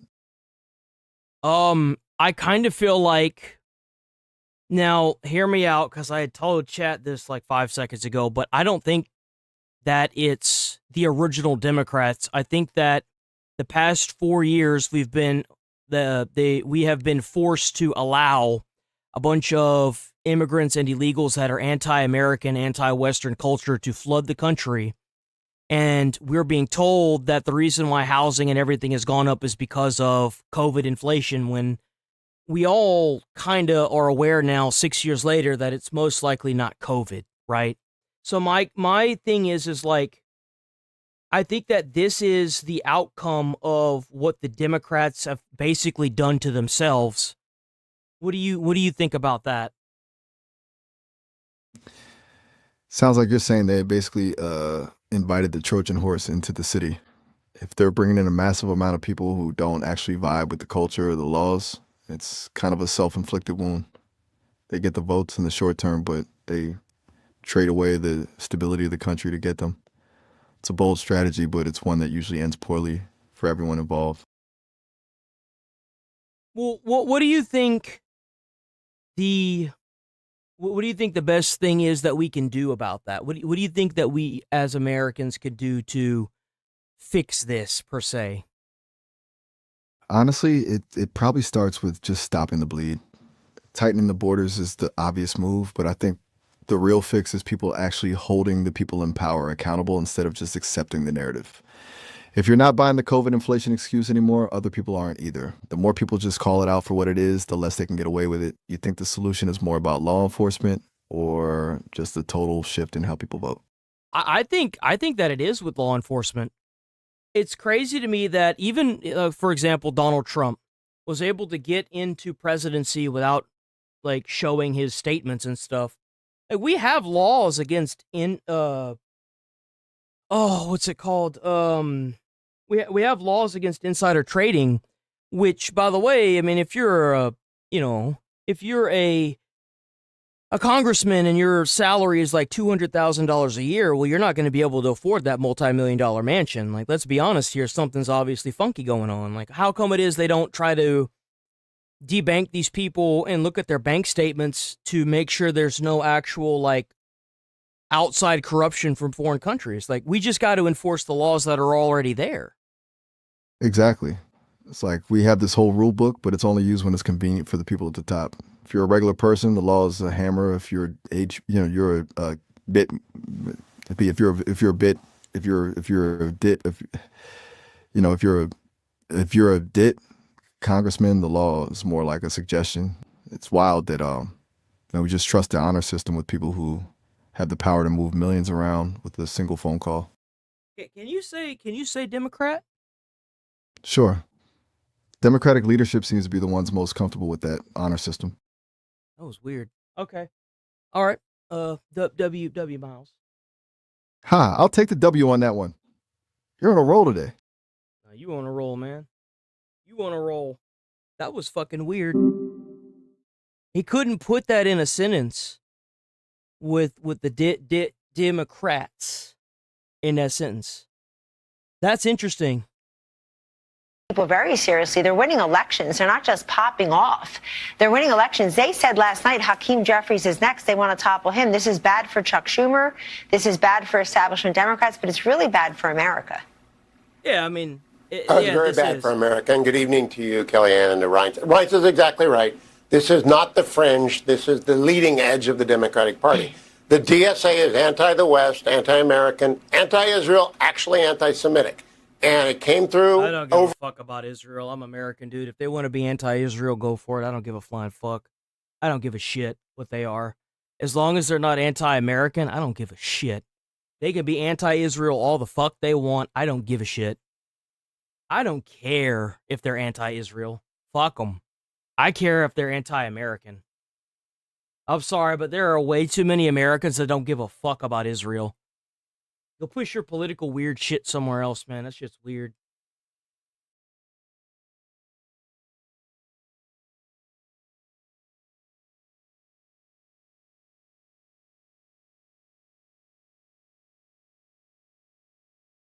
Okay, we gotta probably watch a body cam. And we probably gonna roll up out of here for the day because, like I said, I got a doctor's appointment at 1, and I'd like to get a head start on trying to finish out all these videos and shit. I don't want to get done at like 4 or 5 in the afternoon. Okay, so let's swap over to the booty cam. The booty cam.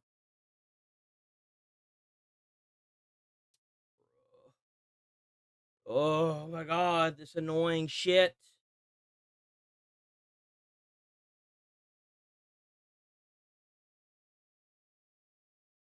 This guy is too good. This was so good.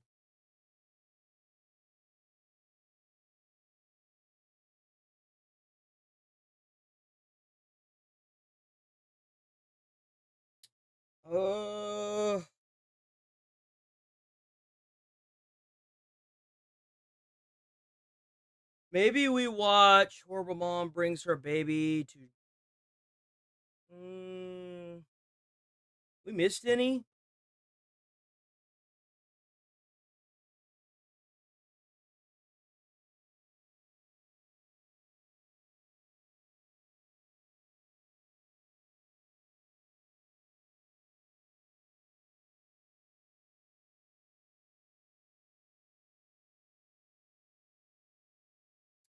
Maybe we watch this one here. Hold on. Maybe we watch, where's this one with the, where the hell's it at? There's one that had the police chief or somebody stealing shit from a Walmart. Where's it at? I just saw it. Here it is, right here. You gotta watch this one. You lost your keys. Let me use the bathroom real quick. I'll be right back. Right back.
Oh, 10 joules for the golden poop, and another 10 joules for the golden potato. We got Mossy Oat Cracker and Kush WWW.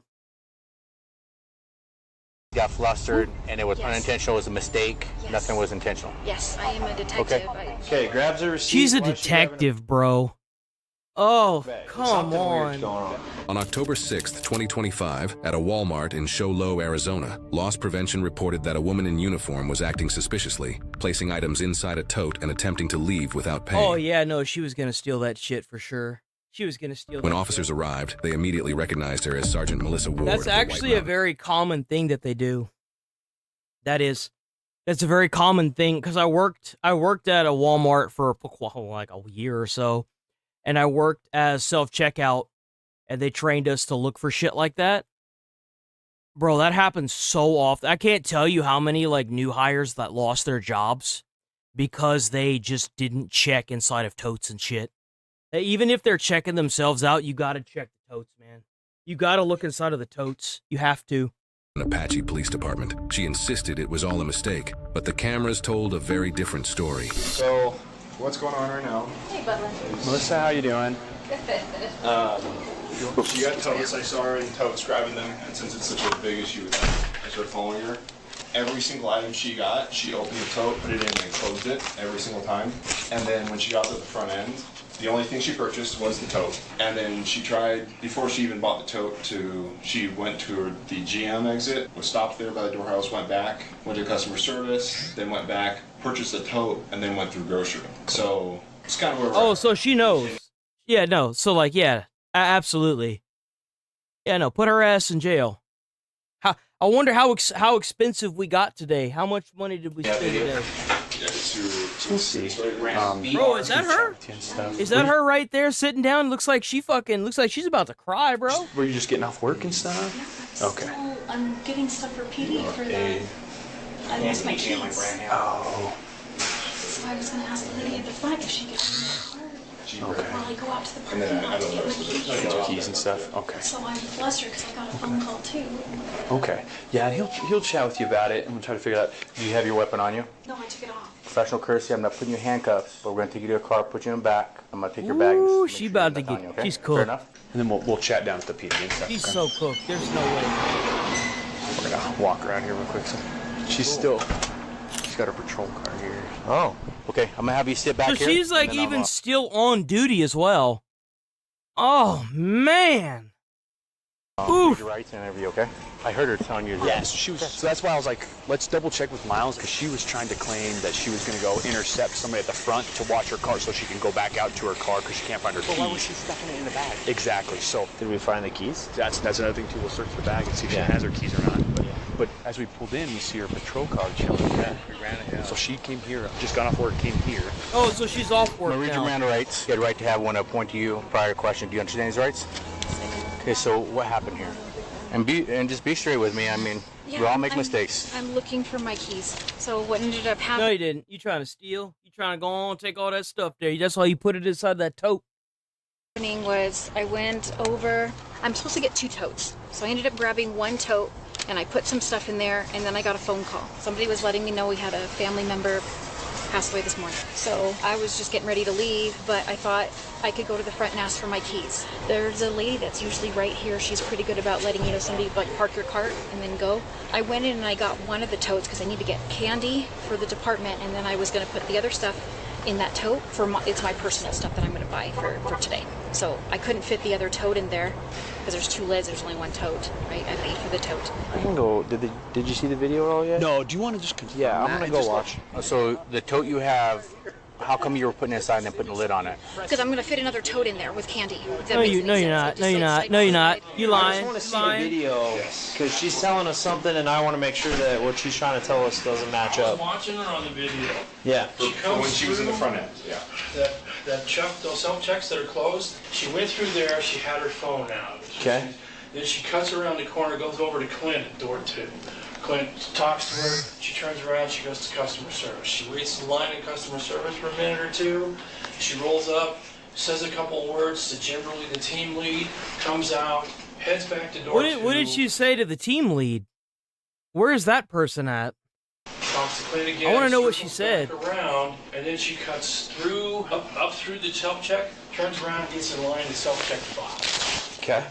She's at self-check 5, she scans the tote, just the tote. Doesn't open anything. I don't see any candy in there, do y'all? I see a whole bunch of shit, but I damn sure don't see no candy up in that hole. Unless you want to... Why is there so much stuff that's like animal affiliated? Holy crap. Think she's got animals, guys? I don't know. Scans the tote, just the Might tote. have a cat. Gets her receipt, heads out, goes right past the door hose. That's such simple shit, too. Like, that's like what? That's like what? At least $100? Like, come on. Seriously? The tote, gets her receipt, heads out, goes right past the door hose on 1. And she's passed everything. She's passed the scanner. Yeah. And then she gets stopped. That's when we stop her. Okay. Say, hey, what are you So, because she's claiming that she was trying to find someone to watch her cart because she didn't know where, but that doesn't explain why. But she walked past everything because she was trying to take it all. would then try to push out the merchandise. So you said you came here and you're buying it for the department? Yes. What were you buying for the department? Candy. For what? It's a trunk or treat. That's fucking weird. but you don't have any candy. You didn't get any. Your department pay for that? Yes, they gave me $500. And you're telling me this? Oh, so what you're telling me is that you're gonna get $500 for that, but instead you decided to go to a Walmart and take a whole bunch of stuff? Interesting. Make sure clear, because you had a family member die. Yes. You lost your keys, got flustered, and it was unintentional. It was a mistake. Yes. Nothing was intentional. Yes, I am a detective. No, this is not Okay. intentional. Yeah, that's what it's That's called, your bag, the your last personal point of bag? sale. So do you have any problem if I look there, make sure no keys or nothing in there? Yes, Okay. that's fine. And you have no keys on you? No. And so that way I'm gonna sort it out, because obviously if it's truly a mistake. What the hell do you need your keys for? Like, what is it with this key thing? The keys aren't gonna magically make all the stuff you tried to like put in that tote and walk out with. Like, what is this key thing? I'm so confused. Our car? Me too. Okay, so just give me a minute. Let me try to figure this out, and that's why I want to respect you and put you here so you're not in front of everybody out there. No, I'm feeling already embarrassed. I know. That was not my intention. Okay, just hang tight for me, okay? Thank you. Did she say any reason why she was like stuffing it at all? Like she told me because she had 2 totes, and so with the 2 totes, I took all the carts, so that's why she was putting And then there, because otherwise she wouldn't have enough room. So it kind of makes sense. To me. But she ended up purchasing 1 tote, then? Is that what they said? But then Well, toast look at the video, so we can put her, if we want, we can put her bag in here, and we can go take a look at that video. Okay. Just to make sure, I agree with you, just to make sure. Hey, real quick question. I was talking to another officer, and when you went through there, you did pay for 1 of the totes. How come you only paid for 1 and none of the stuff in there? Well, because I was like I said, I got a phone call. I was flustered. So you got a phone call when you're checking out, or when? No, I got it on my way out. So after you checked out. Yes. So, but yeah, so. Well, congratulations, you just fucked yourself. Congratulations, you just fucked yourself. You're stupid, and you're gonna go to jail for theft because you're stupid. No, let me rephrase that. I got a phone call a little bit earlier. Oh, she knows it. On my way. Yeah, she knows she just fucked herself. I forgot Okay, that there it was is. other items in there, and like I said, like in my mind, thinking, okay, I gotta go look for my keys to get out of here. Okay. Okay, hang tight. We're just gonna check the video, okay? Yeah, we just want to make sure that we can clearly refute what she's trying to tell us. She's gonna fight this. Like, Oh yeah, I get She it. has to fight this because she wants to keep her certification. So under our criteria, this is. She's already staged the tote. Yeah, so the tote is full of all the stuff you've Yeah. seen already. Okay. Okay, grabs a receipt. Why is she grabbing a bag? This is confusing to me. She grabs a bag Why the and fuck sticks did it she in there, grab a and then bag? she never does anything with it. My man, is she planning to like go try to do returns on the merchandise with the bag? Like, what is the plan here? Something weird's going on. Okay. All right, she's full of it. Yeah, we're thinking. That's fucking weird. So she grabs a bag for what? Oh, maybe she grabbed the bag because she was trying to like put that shit in the bag, right? She's trying to be like, oh, I paid for it, but really she didn't. Like, you can tell there just wasn't a whole lot of thought that went in behind this. She picks out a bunch of stuff. She keeps putting 1 item in the tote, closes the lid. She went to a door hose. I wonder who the hell she called. I do wonder who she called. At no point did she leave the cart or attempt to leave the merchandise. She has the tote staged in the cart. She goes up to the self-checkout, skips the soap, takes the receipt, grabs an empty Walmart bag, and then proceeds right past everything to come out the doors. And that's when they stop her. That's so weird. Was there any candy items? Nope. That don't make sense, because didn't she say she came to buy candy for the PD? She's just trying to play on her emotions with the trunk or treat thing. She's lying. 1 tote, 2 lids, and then the empty bag. I'm thinking she grabbed the bag to try to probably stage it as legitimate. That's exactly what I said. I was like, she's probably just trying to like make that shit look legit. Yeah, everything I've seen, I'm just saying. She's full of shit, man. She's gonna go to jail. Yeah. And I recognize her, and I swear I've seen her on camera doing it. Okay. No way. So she not only did it this one time, she's done it before too. Holy shit! What a joke. Man. See anything else? Yeah, I'll definitely tell Would you like her trespassed on top of this too? No, it's her first one. So my thought. We go Damn. back to So you mean to tell me that out of all of this, she's about to get fired, lose her police officer certification, and she's not even gonna get trespassed from the store because she's so stupid that the security saw right through what she was doing. Man, that's got to be rough. Having to go to college through the police academy just to like sit here and do something. She didn't even, that wasn't even like a full $100 worth of goods right there. That's the saddest part about this whole thing. She literally went to college, got thousands of dollars worth of student loan debt just to sit here and lose her certification for stealing from a store. And didn't even get trespassed off the store. Man, that's got to be rough, big dog. Straight up lay it out. That's Say, listen, rough. the difference between you getting booked into jail today and getting cited for shoplifting is you telling the truth. Yeah. Because I think if she wants to continue to lie about it, we also charge her false reporting, dude. Like, because I mean, what's the reason? Why lie at this point? Yeah. My issue is her doing this makes all of us look bad, so it's kind of BS. I think if she's willing to tell the truth, we consider that off. Yeah, 'cause she has her card. But I think if she wants to try to dig in her heels and stick with her BS story, then dude, no, we're not playing. The car's here, call the supervisor, you need to pick up cars at Walmart. I'm game for that. That's my feeling. I think it's a good Yo, strategy. let's go, guys. We got a game plan. Let's get it. Let's get it, big dog. Let's see. Let's see how willing she is to die on this hill, huh? Crap, what belongs to the white mountain? What is that? C10 Pro, dude. IR scanner. What's an IR scanner? I don't know. Let me look it up. Pretty high tense there. It's a camera detector, like for detecting surveillance cameras. Oh. Why does she have that? Detecting surveillance cameras. Like, yeah, or Walmart bugs like cameras? RF frequency stuff. What the fuck? Is that that's the bag that she took with? I bet you. I couldn't hear her super good, but she said she claimed. Oh, she got. Oh, nice. Oh, she got a whole bunch of bags. Yeah. Well, and so Oh, I kind of wonder if every time she did that, she just took a bag to fold up and put it in her collection. What if she's been like to all these different Walmarts, and every time she does this, she takes a bag, kind of like how a serial killer, like when they kill somebody, they take a trophy or some shit like that. What if that's like what this is? This is like a form of like police care and trophyism. You know what I'm he saying? swear he has seen her before. Which I'd be interested if he goes back and finds anything else. Dude, you know he will. Yeah. Captain. Because it does make you wonder how long she's been doing this. Nice. Okay, real quick, I'm gonna tell you, after going in there, went to a video and saw the video on that, and actually seeing where, you know, each time going through there, concealing the items, and then why did you grab an extra Walmart bag when you checked out? Oh, did I? Yeah. I didn't realize that. Well, even in your bag, you got a bunch of empty Walmart bags. Those are for poop, for my Belgian melon one. So you keep them when you buy, but you don't recall grabbing one today? Okay. Well, and then initially you told me you came here because the trunk or treat the city gave you. Well, none of the stuff you had with you were nothing with candy or nothing like that. Well, yeah. So I was gonna do my stuff and then come through and get the candy stuff because it's really heavy to carry in a tote. It just doesn't look good, the whole thing. But It's heavy to carry in a tote. You're a police officer. You're a police officer. Okay, the time of clip on nails and getting your eyes and your makeup done, that shit's over, okay? You're a cop now. You gotta be ready to chase some baddie down and handcuff them. You know, a person like this does not bode well for police officers being women. I'll tell you that much. To be honest, because here's the situation here. Video's here. The other officers reviewed it, and it said, that's why I'm asking you to be honest. You were both officers, so. No, that was not my intention. So you never had attention. You're saying it's totally accidental. Yes. All right.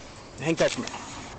Do you mind if I talk? Jump in. Yeah. She's already been Mirandized. So here's the situation. Obviously, you know why we're over here. Yes, I do. Yep. So why were the items inside of the tote? Like I said, I have 2 separate totes. I was gonna do one for the candy and then one for my personal stuff. I was on my way home. Mm-hmm. Now we told her, professional curse. She's not even a cuss. We don't do that to no one else. And when were you going to get the candy then? I was going to get them probably at the same time. I was going around to make... Candy usually melts. I didn't want to put it in my car right away. I believe that you're looking for your keys. But here's the deal. You did a crime today. I know, it doesn't look good. No, it's illegal. It's not that it doesn't look good. It's shoplifting. That was not my intention. You're not going to get out of this. You're going to get charged with shoplifting. Come clean. Come clean or sit in jail. Asking you what your intention was. I know. Okay. I know. I got I'm not saying this is a very manipulative individual. This is a very, very manipulative individual right here. Man. when you got here you planned to steal stuff. No. I'm not saying that. What's the boss's number? You might call him, give him a rundown. What's his number? Oh, I'll give you his word for right now since we're... Now, you're a certified peace officer, correct? Yes. If I lost my keys, what are the keys for? My car, my unit. Yeah, so if I lost my keys for my unit, I would leave my merchandise and go find it because it's kind of important. Especially you said your weapon's in there, correct? Yes. So why go through self-checkout, purchase the tote, and then try to leave the store? Hey, how's it going? We're chatting with you. If you just give us a You couple could have minutes. even walked up to self-checkout and left it at self-checkout. Could have done that too. I mean, not self-checkout. I'm sorry, guys. Customer service. You could have. She even talked to somebody at customer service. She could have just asked them to hold the cart there. And then whenever she came back, she could have had them ring her up too. But no, that's not what the goal was it? Actually, can we talk over here real quick? You're her captain, right? Yes, Is I'm that the what you're captain? So they have her on video, and it looks pretty clear that she was concealing items into a tote. They've been watching you. I watched the surveillance video. You look like a thief. I'm gonna be honest with you. Yeah, it doesn't look look like good. a shoplifter on the video. I've watched a lot of shoplifters on video. You look like a shoplifter. Yep. Okay, that's not good then. It's not. I mean, we deal in probable cause, right? What's probable? Let me ask you. You have this call right now. Take your profession. What makes it probable cause? What makes it probable is the fact that she got the tote and put the stuff in the tote and closed the lid, and then tried to walk out of the store with it. That's the thing. That's what the intent is. That's where they're gonna pull the actual charges from. What's probable? And in the boot, she went through self-checkout and only scanned the tote. So, like... I'm not asking you that. I'm asking you what's probable. I guess what it looks like. What does it look like? It looks like shoplifting. It does. For today. All right, sit tight. Well, it's only going to get worse from here. It's only going to get worse from here because you tripled down on the fact on this weird thing where you want to try and tell everybody that you weren't shoplifting. That's the thing, is that it's not about to just be a bad day. You're about to lose your job and your certification. You're about to go into hard She's times. saying she did need to buy a tote. Cool. Well, she also shoplifted. Yeah, that's what I told So, her. problem is that she's given us 7 different stories about what she was doing and how she was trying to get that accomplished. Yeah. And Asset Protection watched her load a tote with personal items, one item at a time, close the lid every time. She had ample opportunities to stop and leave her cart with someone. She decided instead to purchase only the tote that was full of the items. Twice. And then attempt to leave the store without stopping to talk to anybody before she was confronted by Asset Protection. Does she have her Unikey? No, she's saying she still doesn't know where that is. But we also haven't dug through her pockets or anything like that. But I mean, she did shoplifting. So that's where we're at today. Okay. Is at the very least, she's getting charged for shoplifting. Okay. So I was just talking to the supervisor and make sure it was okay. He said it's okay if you want to see the video. So that way you understand what we're dealing with. Yeah. By now, officers had reviewed the Wait, what did that bottom? It says it's okay if you want to see the video for internal investigation / termination proceedings. Oh, I guarantee you she's probably going to get terminated from this. If she's a new hire, or even if she's like been there for a while, something like this, especially in uniform, makes the entire fucking... Dude, it looks bad, bro. It looks bad on the department. It looks bad on her. Like, even if you were a firefighter and you did some shit like this in uniform, bro, US would be in so much trouble. Like, you would have to be there for a while, and you would have to be good friends with everybody to keep your job. There's no way they wouldn't fire you, dude. There's no fucking way. So that way you understand what we're dealing with. Yeah. By now, officers had reviewed the footage, heard her story, and felt confident they understood what happened. But before making any decisions, they wanted her own captain to see the video for herself. But when they stepped back into Walmart, they were met with new information. Hey, really? Can you show us that video again real quick? So I'm pretty sure I found her doing it. I think I found her doing it again. Hey. So she did do it again. So this is the second time. Holy There's another shit. one. This one's going to take a lot longer. That's okay. So you found another one too? Yeah, so I found another one. Okay. This one's the most concerning because I got to make sure that she didn't pay for any of this. Bro, those asset protection people that are from like the corpo that are down in the individual stores doing this shit, dude, they're on point with a lot of this shit. They like talk to other asset protection people at other Walmarts on the lookout for certain like descriptions and people. Like they know what the fuck they're doing. Like not the individual asset people that walk around in like in like normal clothes, but like the heads of those, like the supervisors of the asset protection, bro. They're on their A game all the time. I used to know one really well whenever I worked at self-checkout. She knew me so well that she only wanted me working the self-checkout because anybody else that would do it would be fucking stupid. Dude. Sure. Be so She has a tote with a bunch of stuff around it. One of my associates actually does their job for once. And takes Look, there it is. There it is. Holy cow. Yeah, there's Holy shit, bro. Look at all that shit in there. Bro. Look, you know what's weird? Here's something that's really weird.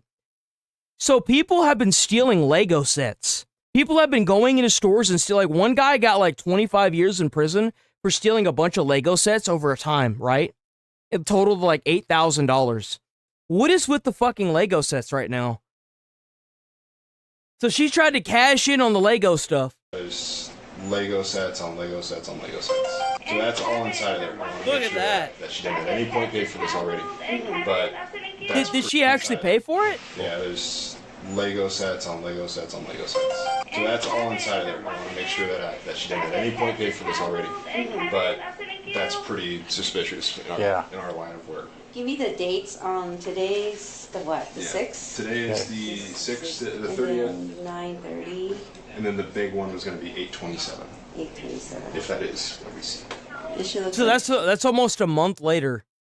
That's so weird, so she bro. puts it back on What the without- fuck? That's No, so she weird. If you failed the first time, take the L and move the fuck on. She carries always, but Maybe that's like her purse or something. Yeah, but this one, the 30th, she has like her hair tight. She has her looks like yeah. What is it with these fucking totes?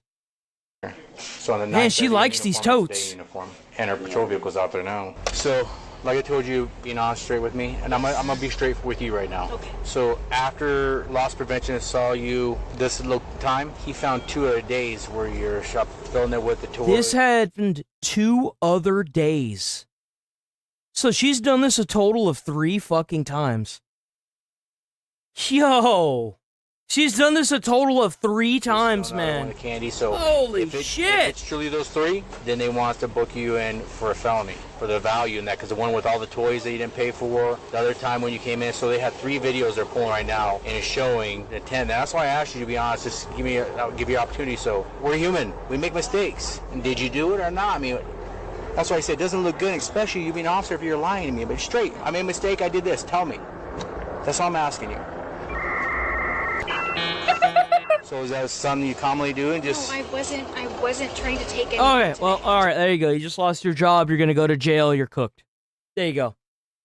Die on the hill, get staked on the hill. No. But you have in the past? Yes. Okay, that's it. That's all I'm asking, to be honest with me. But today's different, guys. Didn't you know? Today's the one day that's different.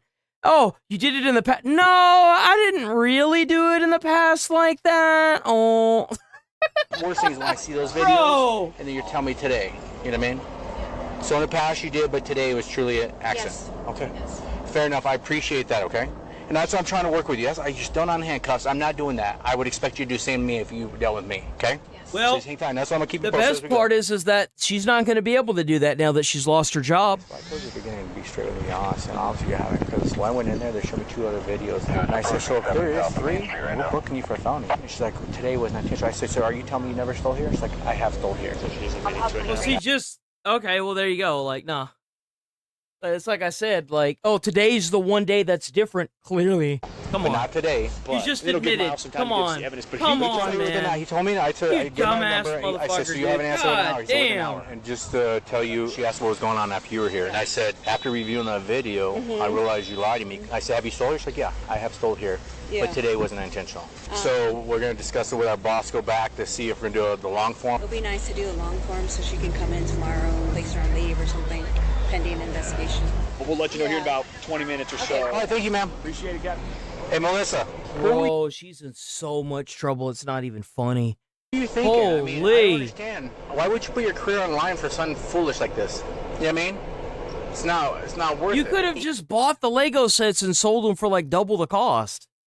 Holy shit, what an idiot, Even man. if you say today wasn't intentional, they've already got 3 other videos.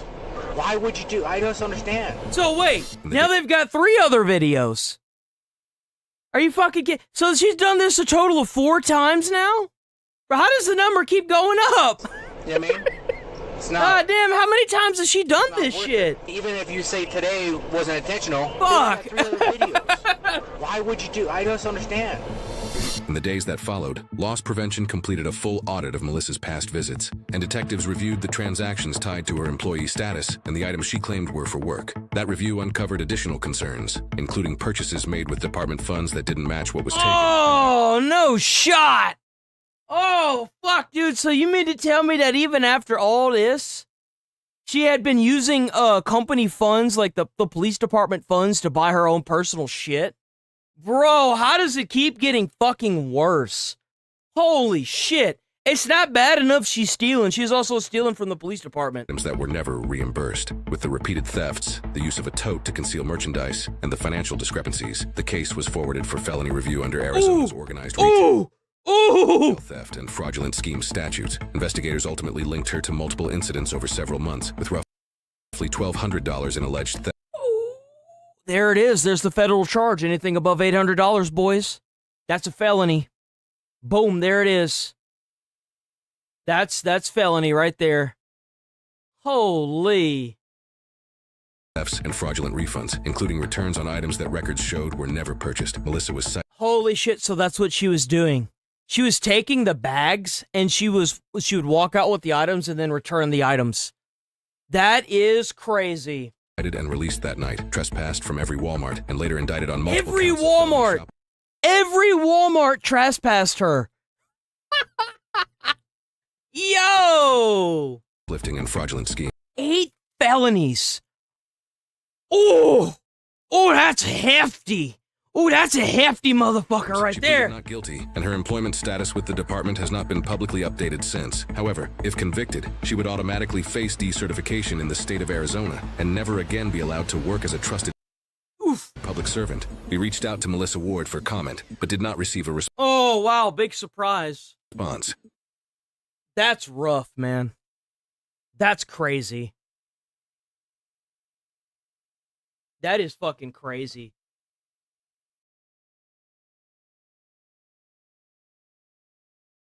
All right, that is the stream. Like I said, I got to get off early because I have to, what the fuck is that?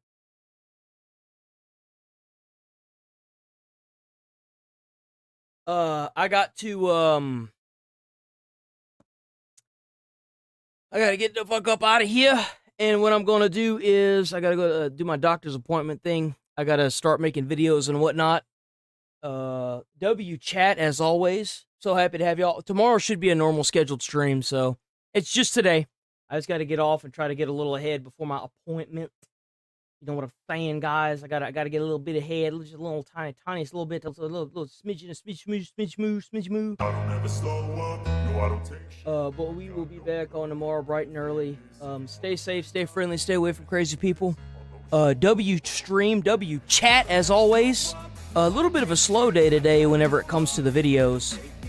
It doesn't help that I didn't get a lot of sleep last night because I stayed up until like 12:30. But that's my own damn fault. But tomorrow we're gonna be back at it. Make sure y'all bring y'all's A game tomorrow. We're gonna have lots of fun, lots of good stuff. I will see y'all tomorrow bright and early. Enjoy the rest of y'all's day. Stay away from crazy people. Try to put a smile on someone's face. You might change their whole day or their whole life. You never know. Thank y'all so much for continuing to show up. Even during the hard times, I'm so happy to have all of y'all here, guys. Y'all are awesome. I love having all of y'all. Keep being awesome. Keep being y'all. You know what I'm saying? Keep being y'all. Because I enjoy having all of y'all here. W chat, W stream. I'm rolling out. Peace. Enjoy the rest of y'all's day. Believe in what you got, it was built to last, yeah. Now that I've been put through hell, I never got anyone's help. I had to do it all myself. I don't ever slow up, no I don't take shit. I got no love for the fakeness. If you wanna play tough and wanna hate this, I'll always show up and make a statement. I don't ever slow up, no I don't take shit. I got no love for the fakeness.